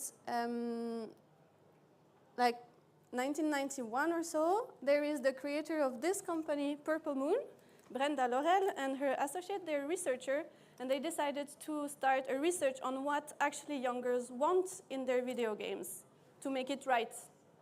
And they went to the rooms, interviews, and so on, look at their toys, and surprise, it was pink, it was cliche topics, it was diaries, and so on. So they're like, okay, sure, let's do that. And let's do it strong. And let's do it that now it's a space that screams it's only for girls and nobody else. So they made it very pink, very bright. Like this, it was like creating a safe environment for this little girl. And the other thing, the ideology of this comeback was that like the first interaction you usually have with a computer, now your phone or your iPad as a child, is with a video game, usually.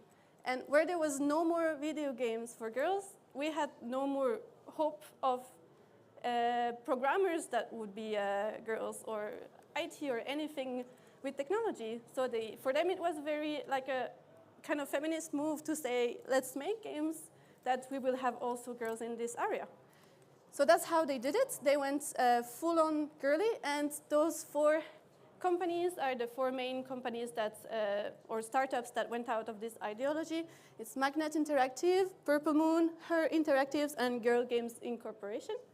Those are their main titles, and for example here, the super low quality one, it's the game Vampire Diary. I don't know if you know the TV show that is now very popular, but it was first a book, then a video game, and then a TV show. And they published only 5,000 copies of it. Now they're like collector copies. You can buy one for like $7,000. And yeah, it was actually actors that would play some snippets of the story and like text adventure like.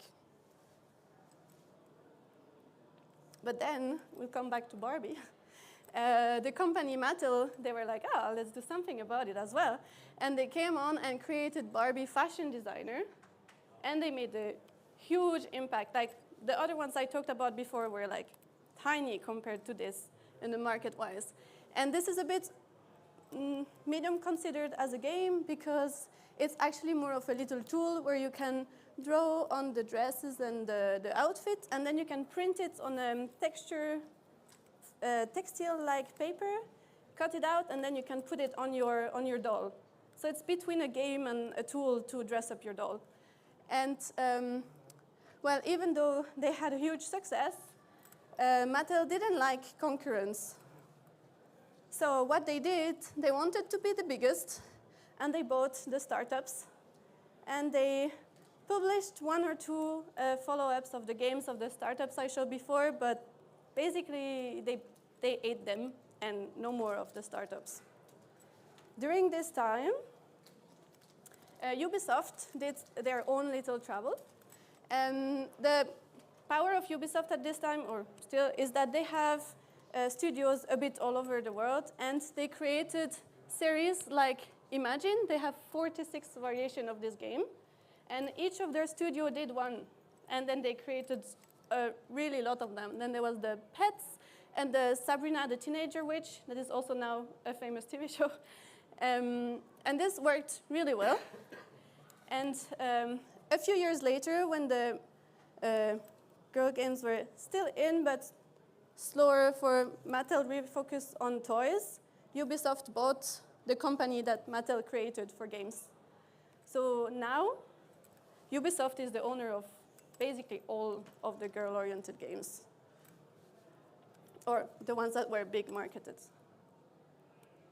So we can see very well actually here from the research started in 1991, the first game 1994-ish, 2001 bought by Ubisoft, the whole Barbie, and now it's re-fall down. Now what we have out of this, we have a lot of flash game platforms and little very short experience that plays usually on the cliches a lot. This is the platform girlgames.com. There is Girl Go Games. There is many of them that target only young girls and do like hit celebrity things and just make up like very simple stuff. But what we can take out of it and what I find interesting is the games that play with those definitions and go with it, but break it. And I have these two examples. I will show you their trailers because they're interesting. First is Dream Daddy, a dad dating simulator. So it's all of the cliche ideas you can have of a dating simulation, very girly, everything, text adventure, love interest, all you want. But you're a daddy and you date daddies. And then there is the second one, Kitty Powers Matchmaker, where again it's a dating simulation, very, very girly, the hearts, the everything extravagant, and the main character you play with is actually a drag queen. So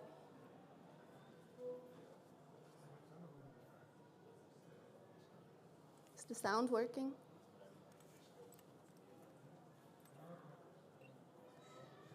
Of course.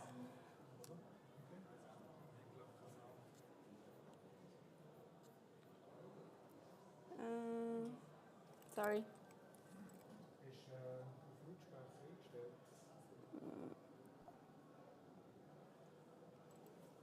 What's the name of the? That's the. I have this. Like the earphones. Sony PG. No, it's not the Sony. It's the. Extern. Extern, yeah. Let's see.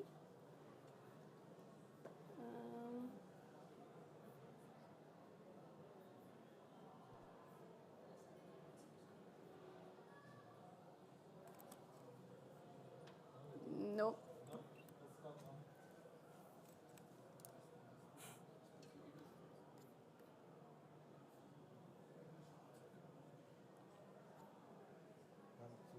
Volume. Ah. Yeah. Good. So.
So this one actually really fits the Japanese classification that I mentioned, boys love, where it's also popular with girl players.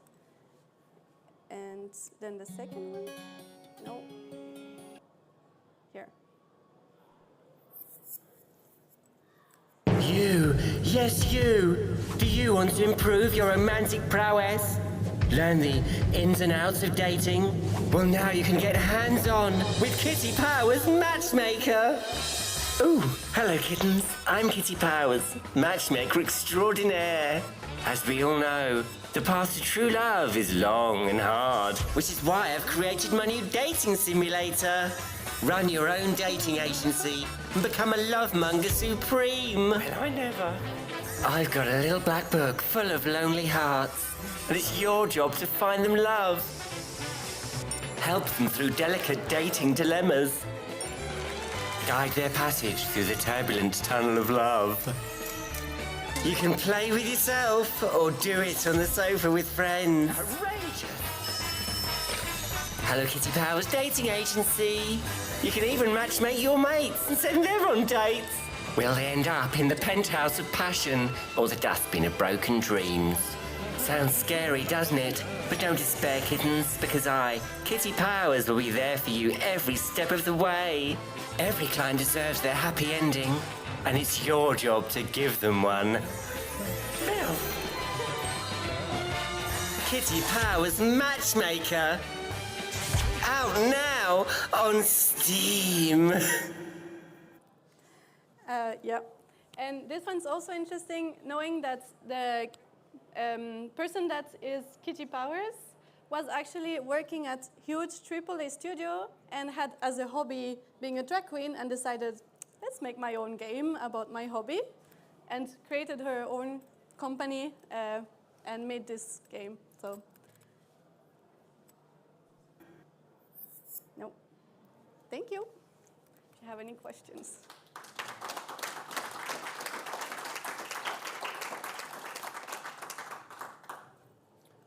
Questions? Oh, it's so a Swiss audience, huh? Nobody wants to ask something. Like coming back to your starting question, so did you answer the question you had in the beginning? How did this game or this Game Boy come into your hand? Well, kinda.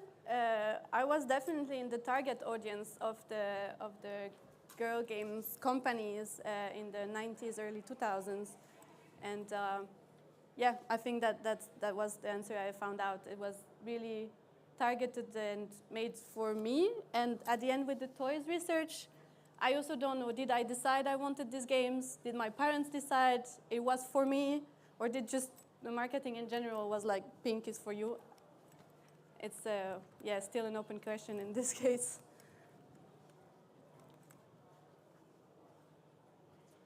Yeah, thanks for the talk. If I understood correctly, you're studying game design, right? So how is the gender balance there in your class, and is there some hope for the future? I can't hear so much, sorry. Können wir das ein bisschen lauter haben? Sorry.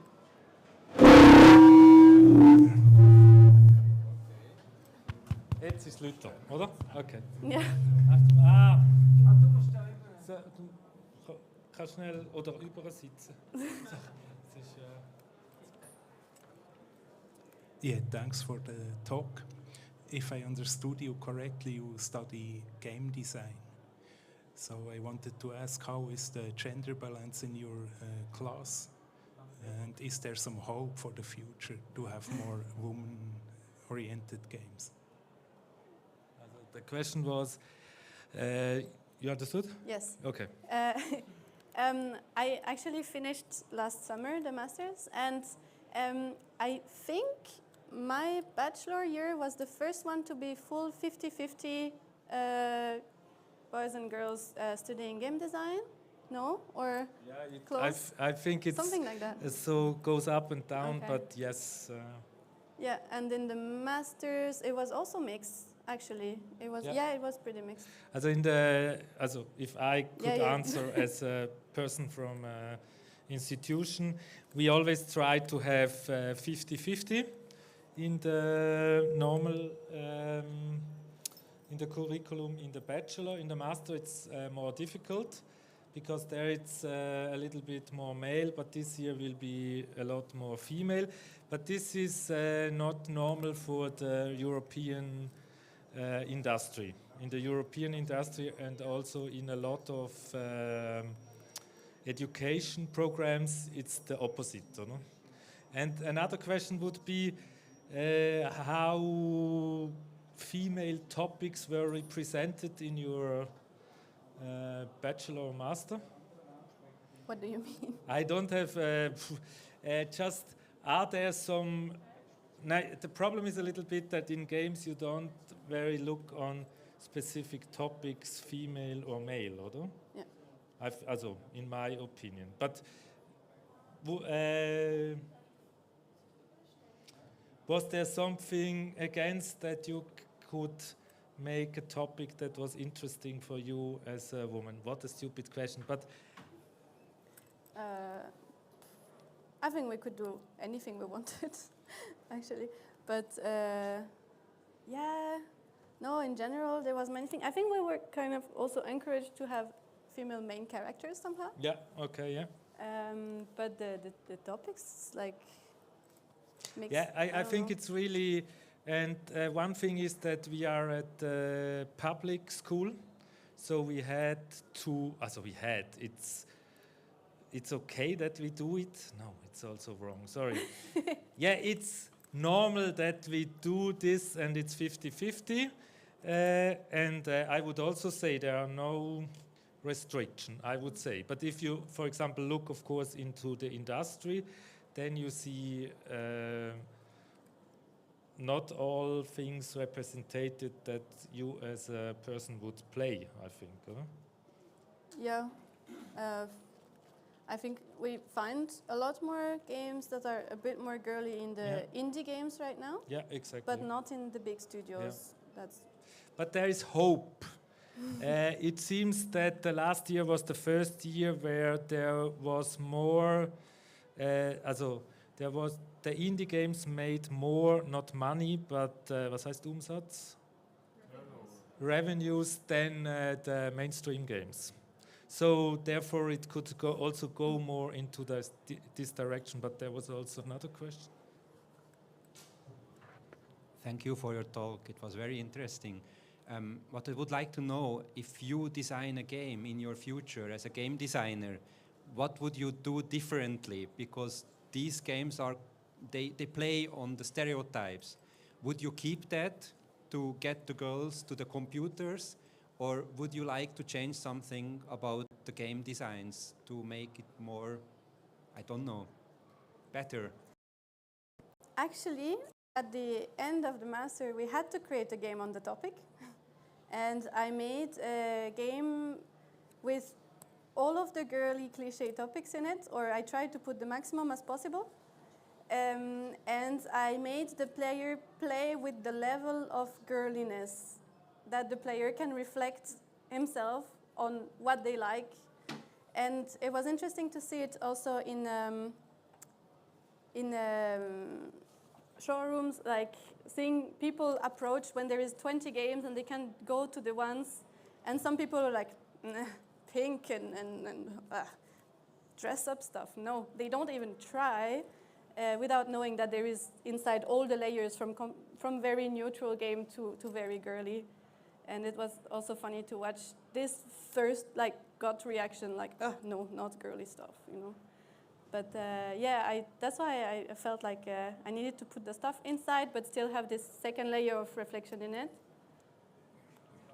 And there was also you are online. You are online. Yes. Could say.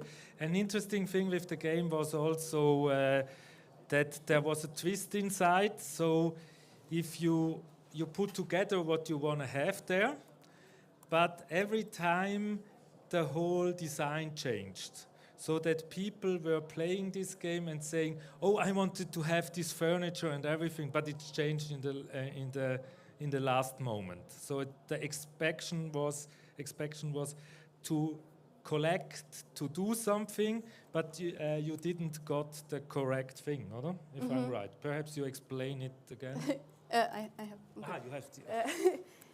Yeah, the game actually would evolve from neutral to very girly with 5 steps by itself. So you would have to deal with it, and you would be hooked more by the gameplay, but then you're like, I wanted this piece of furniture, but now it just changed into a girlier version.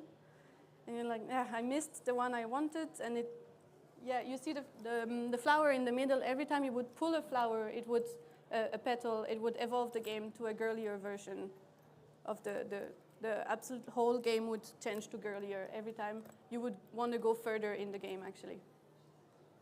Yeah, that was, yeah, I can play.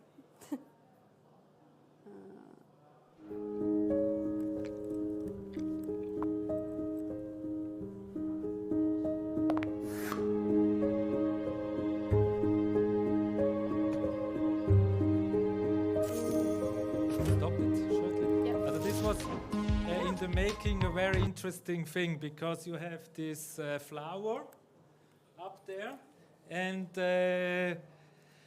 in the beginning, or in the first version you made, you could just take each leaf you want to have, or? And then we discussed a little bit in the German part of Switzerland, how would we do she loves me or she doesn't love me? You take the next one, or? Always the next one. But in the French version, it was clear you can take whatever you want to take. So, yeah, sorry. And we have the 5 variations. It's not you love me not. It's not at all, a bit, a lot, passionately, and extremely, or something like this. And then that's what was representing the level of girliness in my game, was the you love me a bit, not. And this was very interesting, because often if you digitalize things, then you have to find hard rules, or? And then something happens if you see, it's really a difference. This culture is a difference, and this difference. Sorry, this was just intermezzo.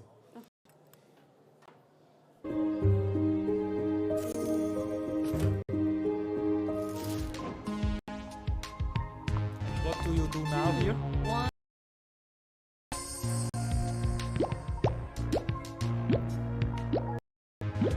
Everybody sees how the sandwich should look like at the end. And you get new furniture piece to decorate your room when you play the mini games. And, yeah, this frame symbolizes the level you are in with the game.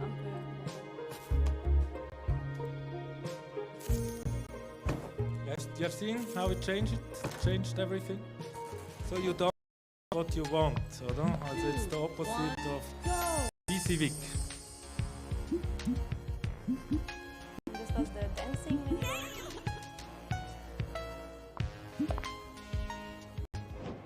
They all work the same. I had like 3 months to do it, or 4 months. But yeah.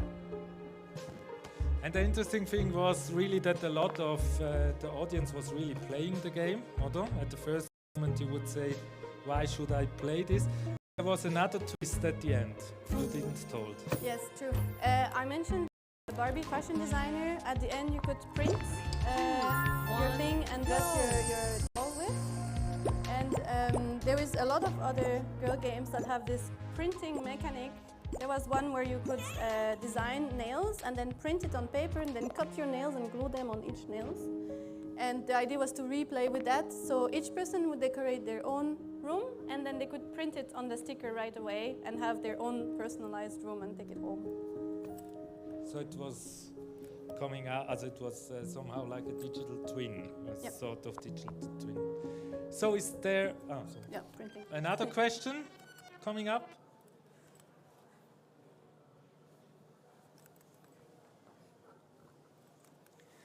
Hi, thank you for your presentation. I was wondering, to what degree would you describe your work as critical or feminist? My research or the game? No, your research. I would say it is feminist in a way, but I try to be the most critic on everything. And it's not good just because it's a feminist idea, and it's not, I don't know, bad if it's like suddenly something super manly or whatever. I try to keep like a neutral point of view. Tried. It's also interesting because if you look at who was in these research teams and so on, we had, for example, Mary Flanagan, which also did, and she's coming from game art, also really Kunst mitspielen. And it's interesting that she was also in this research movement in those times, who really tried to find something for these girls. Oder? Also this is also something, not even in this research it was clear in which direction it goes. Oder? And she's very feministic. So it's a quite a difficult question about how radical critic you can have at all. Or for example, you have always to think about the 90s. We had the Cyberfastic Manifesto. Someone know this? This was a manifesto about the end of the bodies, because in cyberspace everybody can have the body he wants to have. Oder? And if you, for example, and this is at the same time, and if you look at today at the discussion, we are totally somewhere else. Oder? Also it's really also an interesting thing in those times. So, last question. If we wait 5 minutes later, there are only male in here. Ah, no, sorry. Really small question. Where can we play this game? This one? Yeah, yours. Well, you can't. I didn't. I feel finish it good enough to put it out for now, but maybe one day. So perhaps you will apply for the new games Förderung in Zürich. Maybe. If you still the problem with a lot of these works is really that the people don't go on with it. One problem is, of course, there is also no really market. So this is really one of the problems of such interesting indie things. And the second thing is that one of the biggest problems, in my opinion, is also that we don't have a press for this. So means our press is only commenting and writing articles, not at all, or for the big things you can play, like GTA and things like this. Oder? And this is one of the biggest problems. I think this is a digitizing problem, because had never a place in real, so that we have to fight for. Oder? And now it's always private, and this is one of the problems that these games weren't there. So, thank you for your talk. Thank you. And a last comment to this comment, there is also, research is always also, of course, always a starting, and the next can step on your work. Or work further from what you did. Okay, I wish you a good afternoon. And the next talk is at 4 o'clock about the total opposite, an Amiga emulation software. Thank you. Good.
That was it. What? Okay.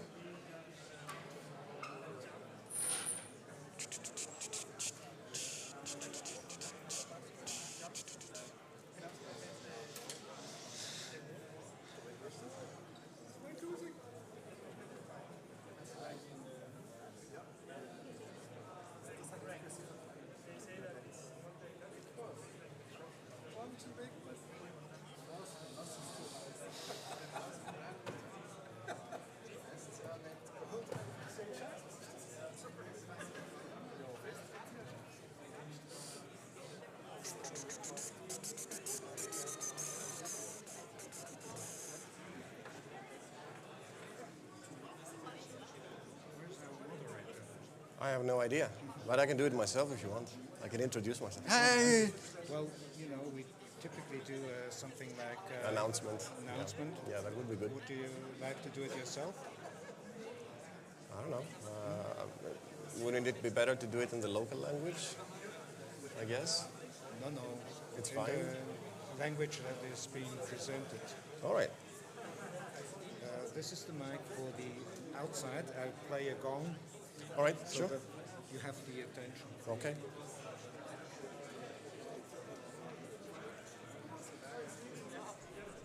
Well,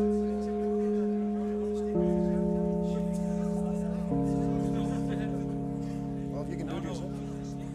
I was going to do it because nobody else was here. Huh? I was going to do it because nobody else No. was here. If you want to do it, Do it. You know what to do? Attention.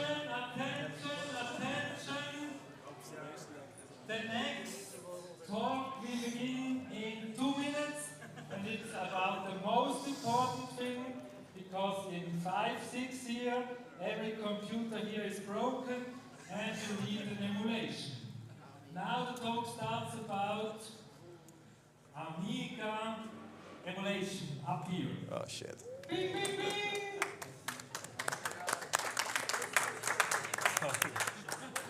It just became somewhat serious now. Yeah. All right. A lot of responsibility.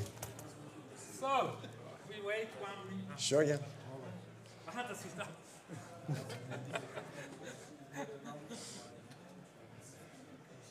So, is everybody ready? Not me. Not you. There is a person down with an Amiga cursor t-shirt. He's there, but today he has another t-shirt on. So, hello. To this, I told before what is of course the topic of this talk. It's about emulation, and as we all know, emulation is the last thing we can do if there is no more hardware. And I can announce you had the perfect t-shirt for what you work for. And who has an Amiga Mini? So, okay. If you would have an Amiga Mini and you would have it in your hands, then inside Amiberry would be. Yep. Okay, so.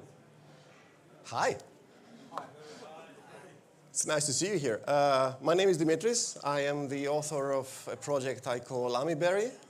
And my idea for today was to give you an idea of what this thing is about, what you can do with it, what has been done with it, and hopefully trigger some questions from you guys also, and maybe ask around and see. Don't be afraid to ask whatever you're embarrassed to ask.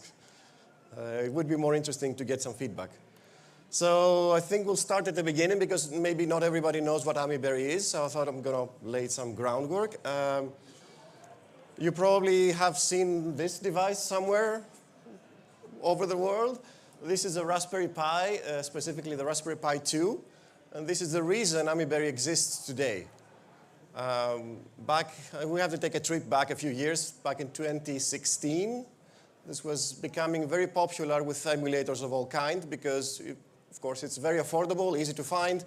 It's standard hardware, so there were no different combinations of hardware to worry about, and people started, the Raspberry Pi 1 was already available before that, but it wasn't very powerful. With the Pi 2, things started becoming a bit more interesting, and they became even more interesting as the Pi 3 came along and so on. So back at that time, I got interested in this device because I thought, wouldn't it be interesting to, this is a nice, cheap device that everybody could have, and our old hardware is, getting older. And many people in the world might be now at a certain age where they might used to have Amigas but don't have one anymore, and they might want to get back into it, but maybe it's very difficult to find the original hardware, it's very expensive, and it will still break down. So I wanted to give more options to the people, first of all, because I thought this is something I would like to have, and maybe somebody else will find it interesting as well. So the idea was, what if we can combine these two things, get the Raspberry Pi device and get Amiga emulation into it, and that's how Amiberry was originally born. It wasn't a completely green field, it wasn't a do-from-scratch thing. There was, of course, UAE runs on pretty much everything, we know that. So there was a port of UAE for the Raspberry Pi already when I got started with this, and that's how it got me excited also. I thought, oh, we can actually do it today, let's try that. And then I got really disappointed very quickly when I saw how broken it was. It was unfortunately based on a very old version of WinUAE, 2.8 if I'm not mistaken. It had a few bugs here and there, and it had a lot of things stripped down for the necessity, of course, on running on lower power devices, but a lot of the features that I wanted to have also would be nice to have, and I wanted to make it better, in other words. I wanted to improve it. So I started getting involved in the project. This original port was maintained by another author. So my first, of course, reaction was, let's try to make it better, send him a pull request with some changes, especially when the Pi 3 came out, and I thought, great, now we can optimize it for the Pi 3, which is, I think it was 2 times faster maybe than the Pi 2. Let's do that. And then nothing happened. So hello, let's make a version for the Pi 3. Here you go, here are the changes needed. And I waited. A couple of weeks come by. 3 weeks, 4 weeks, nothing happened. So, typical. And this is how people like me, programmers, do things. They eventually end up making their own fork, which is, in other words, making a clone of that and let me work on it on myself, and then I just keep publishing the changes myself. So that's how it started. The first commit was in 2016. This is a history of the highlights on the history of Amiberry. We don't have to go through each and every line. This is not a business presentation. It's just for you. 2016 was the first commit that added Raspberry Pi 3 support. That's how this project started. Over the years, over time, it became so much more advanced than the original project that I thought it's better if it has its own name instead of mixing the two. So that's why it has the name Amiberry and not the original name. And then there was a continuous effort because in my mind, I didn't want to be tied only to the Raspberry Pi. That was the beginning, but I didn't want to be tied specifically to that platform. I wanted to be able to take advantage of other platforms that could be coming in the future, are already available at that time. There were a lot of things coming out during that time that were already faster than the Raspberry Pi. Things like, if you remember the super failure of Asus Fingerboard. And not by hardware side. The hardware side was really impressive and fantastic, but there was zero support from software. So unfortunately, not a lot of things happened. But still, it was like 2-3 times faster than the Pi 3. So it was really exciting at that time to be able to run things on it. But in order to do that, the framework that this was built on had to be replaced. It was using STL1. STL1 had no hardware acceleration whatsoever.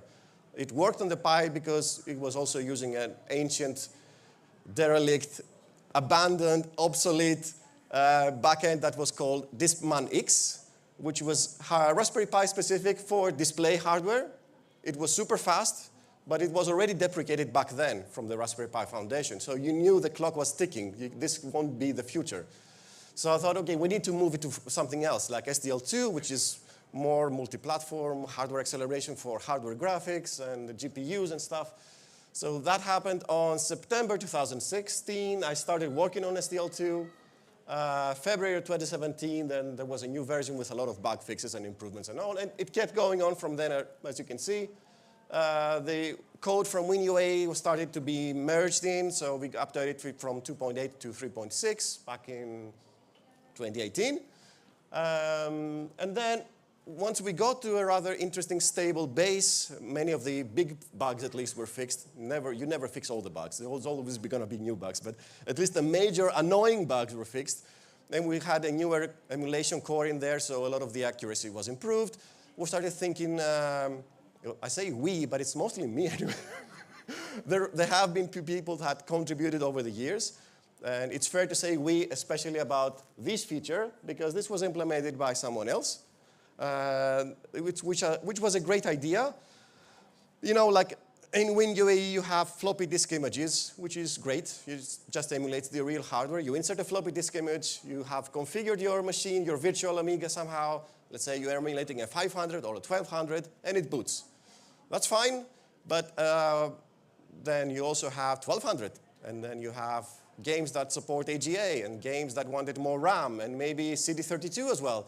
So it starts getting very complicated very quickly if you want to be really idiot-proof in the sense of, I just want to double-click this and it works. I don't want to configure all the stuff. So we thought, all right, especially if you have a front-end launcher like RetroPie, where you just show a bunch of games to the user, and they all want to just click on the game and just want to play the game. They don't want to fiddle around with emulator settings. We thought, okay, floppy disks are fine, but then you kind of need to know what configuration each one needs. But there's another nice feature that has been developed for Amigas, and that has been WHD load over the years, which is, for those that don't know it, it's a method of installing the floppy disk images on the original hardware. And yes, you can have a virtual Amiga boot into a hard drive and then have these installed there. That was always a valid approach. But there has been another approach circulating back then, which was have each game packed on its own and in its own archive, an LHA archive specifically. What that allowed us to do, though, is handle them in a similar way as you would in a floppy image. So we thought, what if we could just feed the emulator the LHA file that has the WHD load files and the game inside it, and then have everything else done by the emulator? How would we do that? Well, first we have to know what the game is about, what kind of hardware it needs, and then we'd need to know what kind of settings or maybe tweaks it might benefit from, like maybe more RAM, or maybe this is a joystick game, maybe this is a mouse-based game, little things like that. So we started writing a central sort of repository. It is basically an XML file that contained entries for these games, unique entries for each one of them, containing their IDs, checksums for the actual LHA files, and then the best known settings for the emulator for them. And that grew and grew and grew to the point where we thought this is now useful. We can actually use this to detect the games you feed it and automatically configure the emulator for you. To make a long story short, this allowed you to basically run the emulator, feed it an LHA file like you would a floppy disk, and let the rest be everything else done by the emulator itself. And it boots directly into your game. No disk swapping, no need to fiddle with the emulator settings and all that. And of course, you know, nothing is perfect on the first try, so we also ensure there's a mechanism to get updates on this XML file from within the emulator, because there are new updates every 2 days on that file. I will show you how all of this works later, but for now I'm just giving you a rough idea. And it went on and on and on, reaching, fast forward a little bit to the more recent years where we've had 2022, we had a first version for macOS in the same dream of expanding where this thing can run in more platforms. And we started with the Raspberry Pi, but it needs to be run everywhere. So Linux OS, Linux PCs can run it, of course. Mac OS couldn't run it since 2022.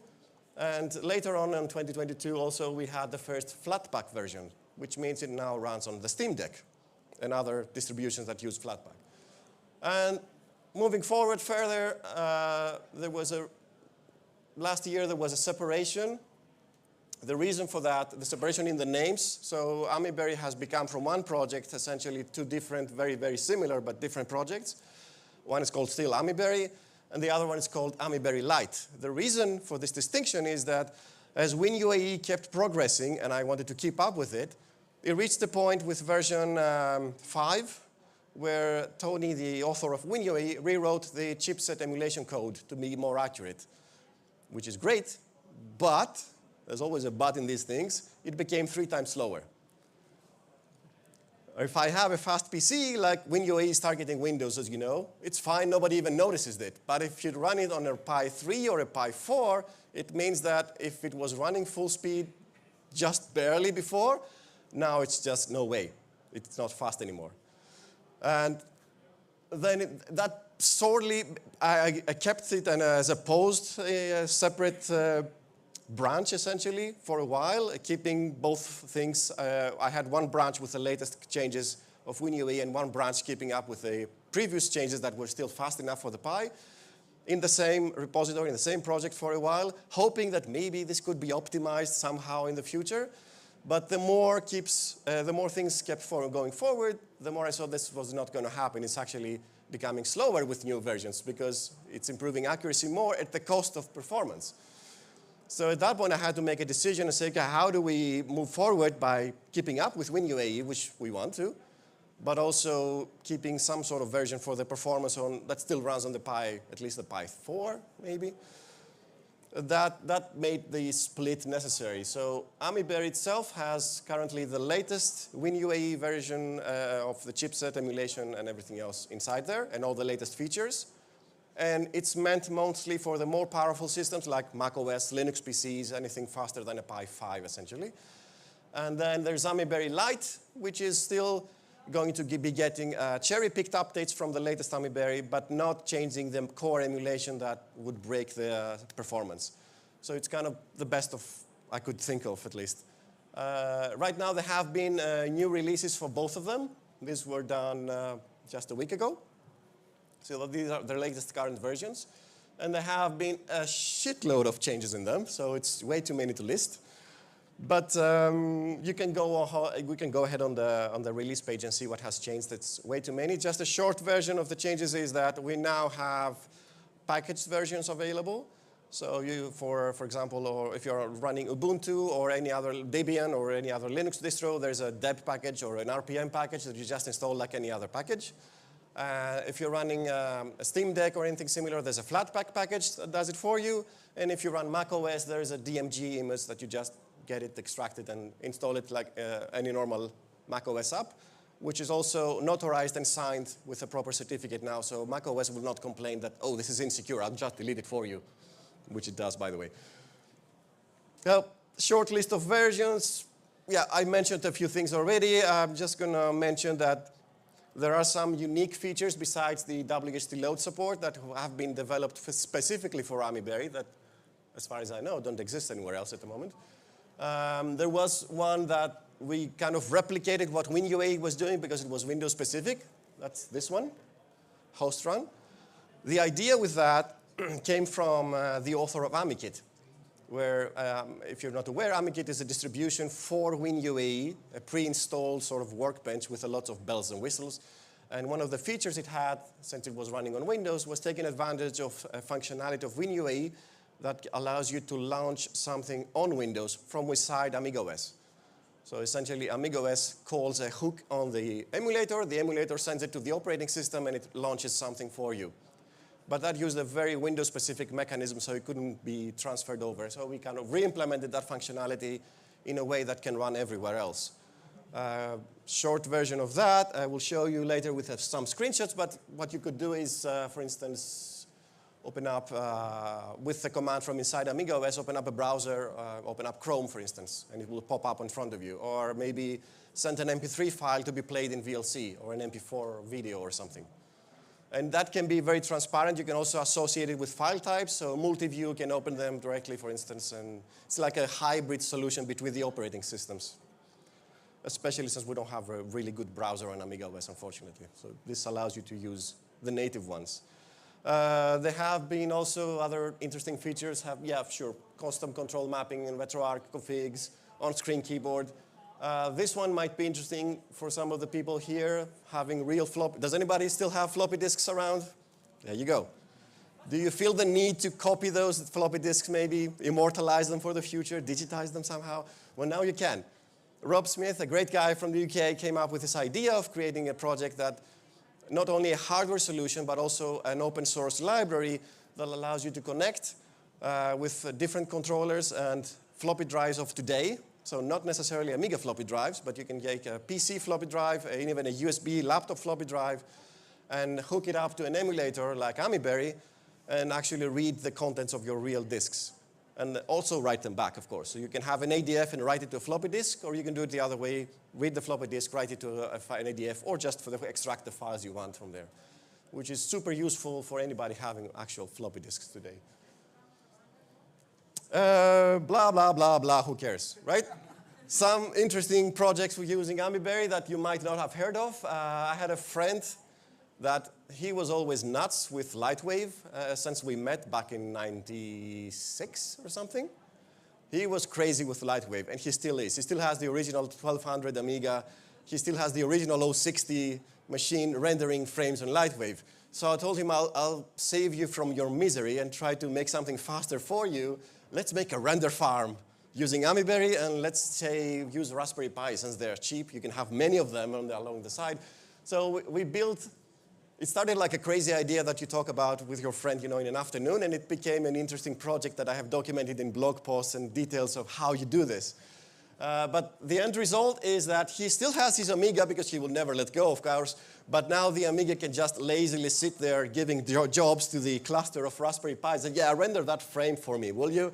Sure, poof, there you go. Next one, and he can do that in parallel. So in this example, this was a test I made. I hooked up the Raspberry Pis I had at home, and this is remote desktop Intuit VNC, and that one on the top you can see as well.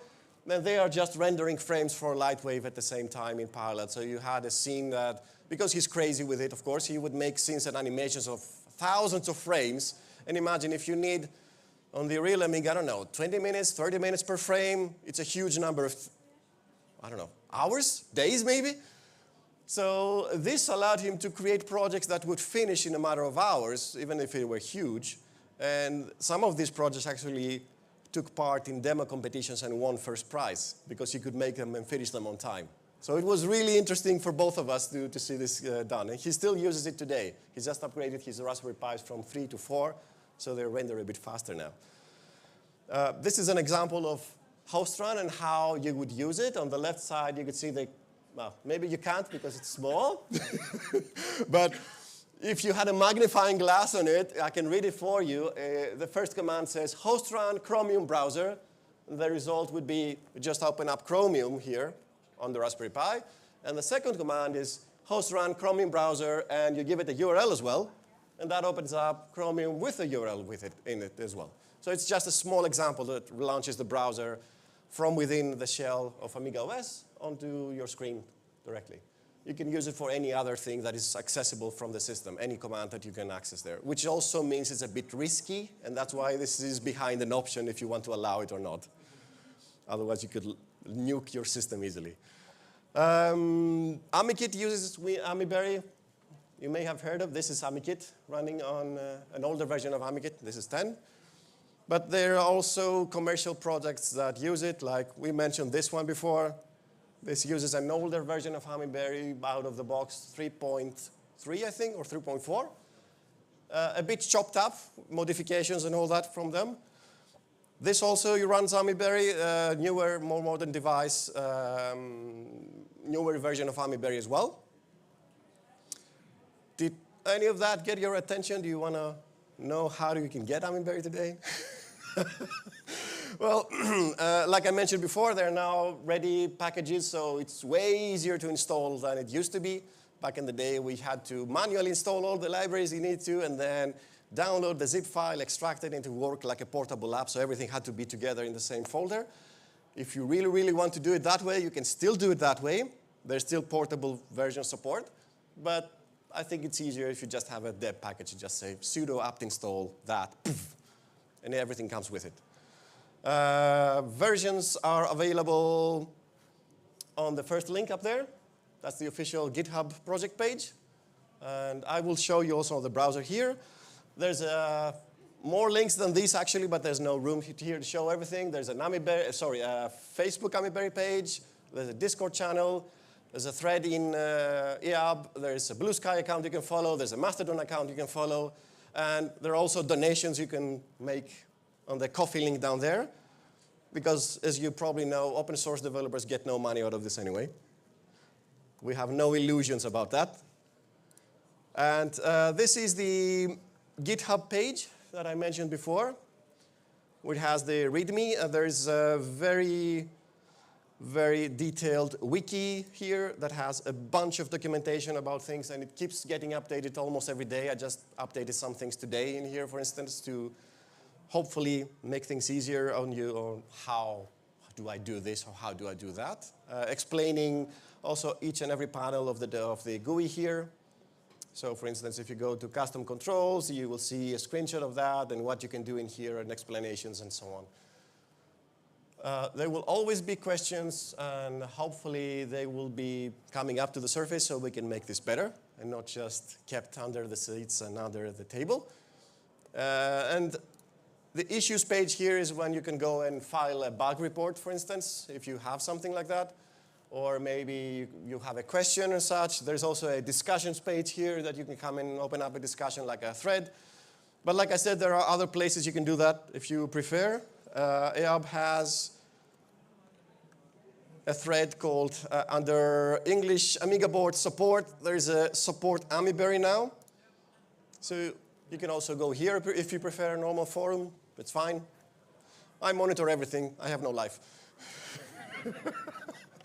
Well, I try to sometimes. I don't know. Do you have any questions about anything? I've been talking for so long, I think. First, we have to give you applause. Oh, no.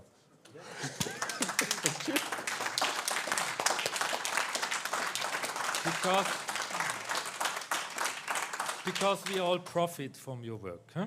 Yes, this is all the profit I expect, anyway. No, hopefully more. There is a donation you saw, huh? Where you can donate. Yep. So, are there some questions? Yes, great. Finally, let's make it interesting. Fire away. Thank you. It's really nice to meet you. Thank you. Same. Amiberry much. One question. I looked up. I didn't know it, but your program is GPL. It's GPL3, yes. These commercial products, did they send back the modifications or didn't they? Let's say yes, and I can give you more details later. It wasn't always easy. Yes, but they did it all, yes, in the end. They have to. I made sure of that. But it's not so easy that they... It's not easy always, no. Sometimes you have to hunt them down and force them to do it, but yes, they did. I think this is one of the big questions, if you make open source projects in GPL, that it's really that the people don't understand that it's, let's say, a collaborative project that is... No, I think the problem is that many people think that, oh, it's free, it's open source, therefore it's free. I don't need a license. Well, it's a bit different because they don't understand that the GPL is a license. You have a license based on these terms, and the terms say that you can use it for free, but you're also obliged to do this, this, and this. Otherwise, you don't have a license. Yeah. And the same copyright law applies in that case as well. Everybody is clear what GPL license says? Everybody? So you can't just use it and then do something and then you can. make it... The terms are, if you publish it again, you have to also publish your changes. You can take it, you can make whatever changes you want, and if you're just going to use it yourself, it's fine. But if you want to publish it again, you need to publish the same, with the same license, you need to publish your changes as well. So the motivation design is also clear, or you do something for free and you get get things for free too. Yeah, any improvements or changes should also be with the same license. Who is not using an emulation? Bad on you. Bad on you. Yeah. No, I think there's always this big discussion with our students. We really have I'm in game design. We have really the problem that they try out games without knowing the real hardware and understanding that is something different. For example, if you have a Commodore 64 and they search the escape button. Is there an escape button from... no, there is no one. It's but things like this, sort of where you don't understand why this is how it is. Some other questions?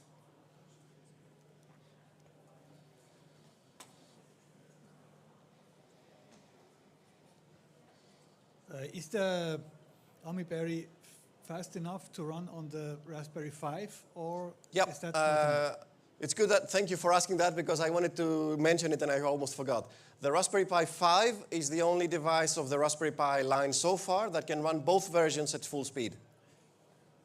Below that, you need the light version. Above that, when the time comes, you can do whatever. But the Pi 5 is right at the edge. Cool, thanks. Yep.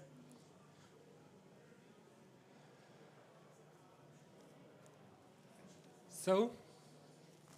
Come on, anybody with an interesting idea, any really weird project you have in mind? This is a real problem of Swiss public, because they... Don't be shy, come on. They are shy, default is shy. The more weird, the better.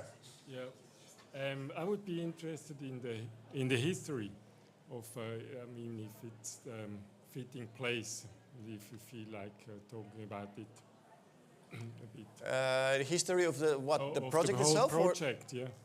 Oh, sorry? The history of the whole project. Yes.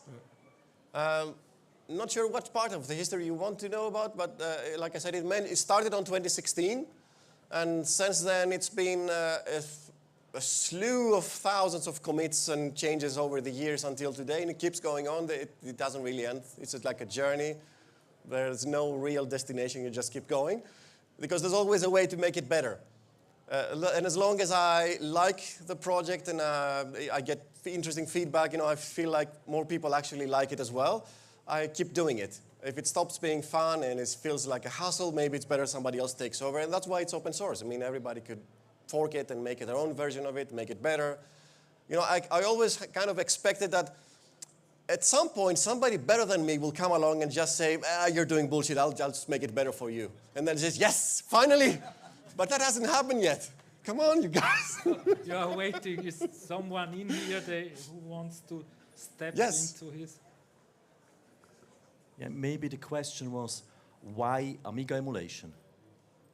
Because I loved the Amigas, and I wanted to be able to use that memory and that nostalgia that I had about Amigas in a more accessible way, because I'm always afraid that the old hardware eventually will give up and there will be nowhere to replace it, and it will be a really sad day if you can't relive that moment anymore.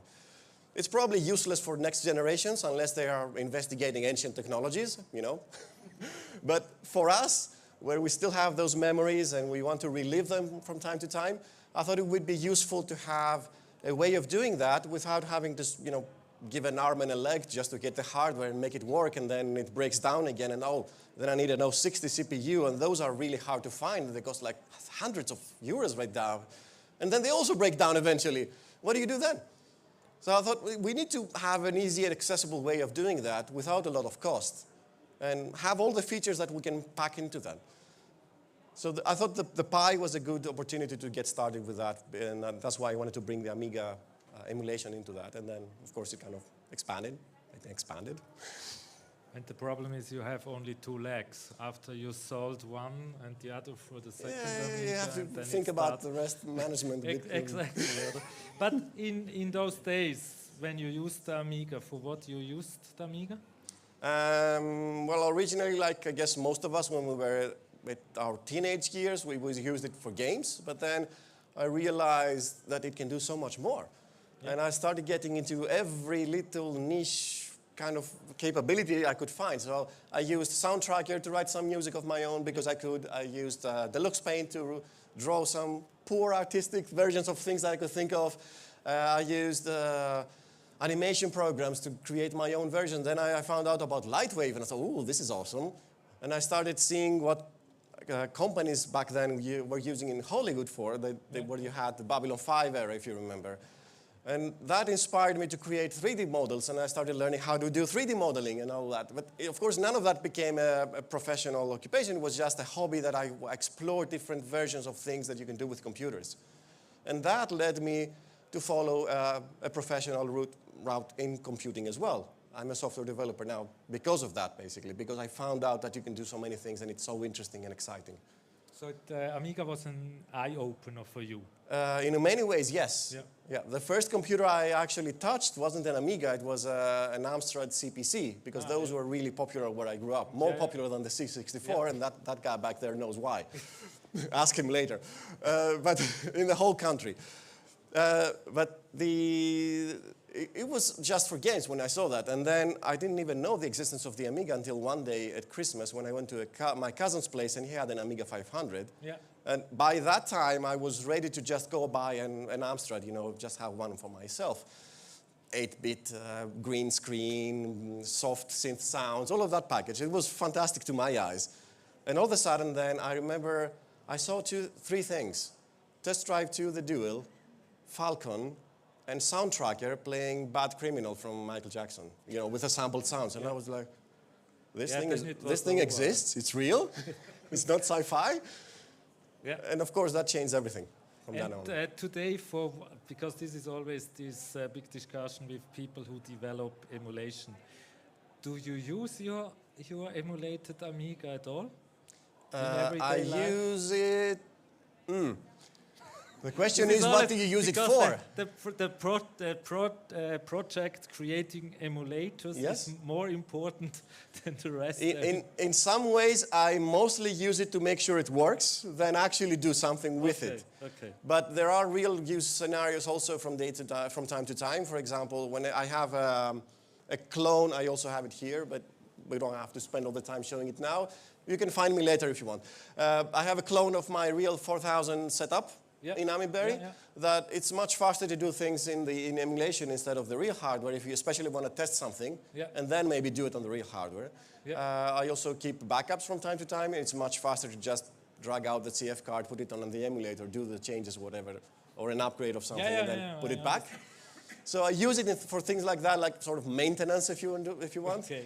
And also when I develop software, I made recently is relative, what was it, 2 years ago? I made Amidon, a project that is a Mastodon client for the Amiga. Yeah. So I developed that in the emulation because it was faster to test with, but then I had to go and test it on the real thing as well, make sure it works. For me, emulation is also important if I develop at the moment also another Amiga game. And without emulation, yes, I wouldn't do this because... It's punishing yourself for no reason, isn't it? Even I like the Amiga keyboard. I don't like the mouse, to be honest. No, I'm not ashamed to say that I prefer my nice mechanical keyboard. Thank you very much. Okay. Yeah, no. If you're typing. Exactly. So, last question. Who hates the Amiga?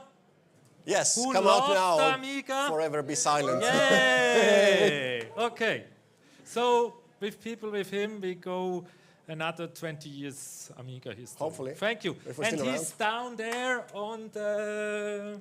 down there where the Amiga lights are. You can find me there. Thank you again. Thank you.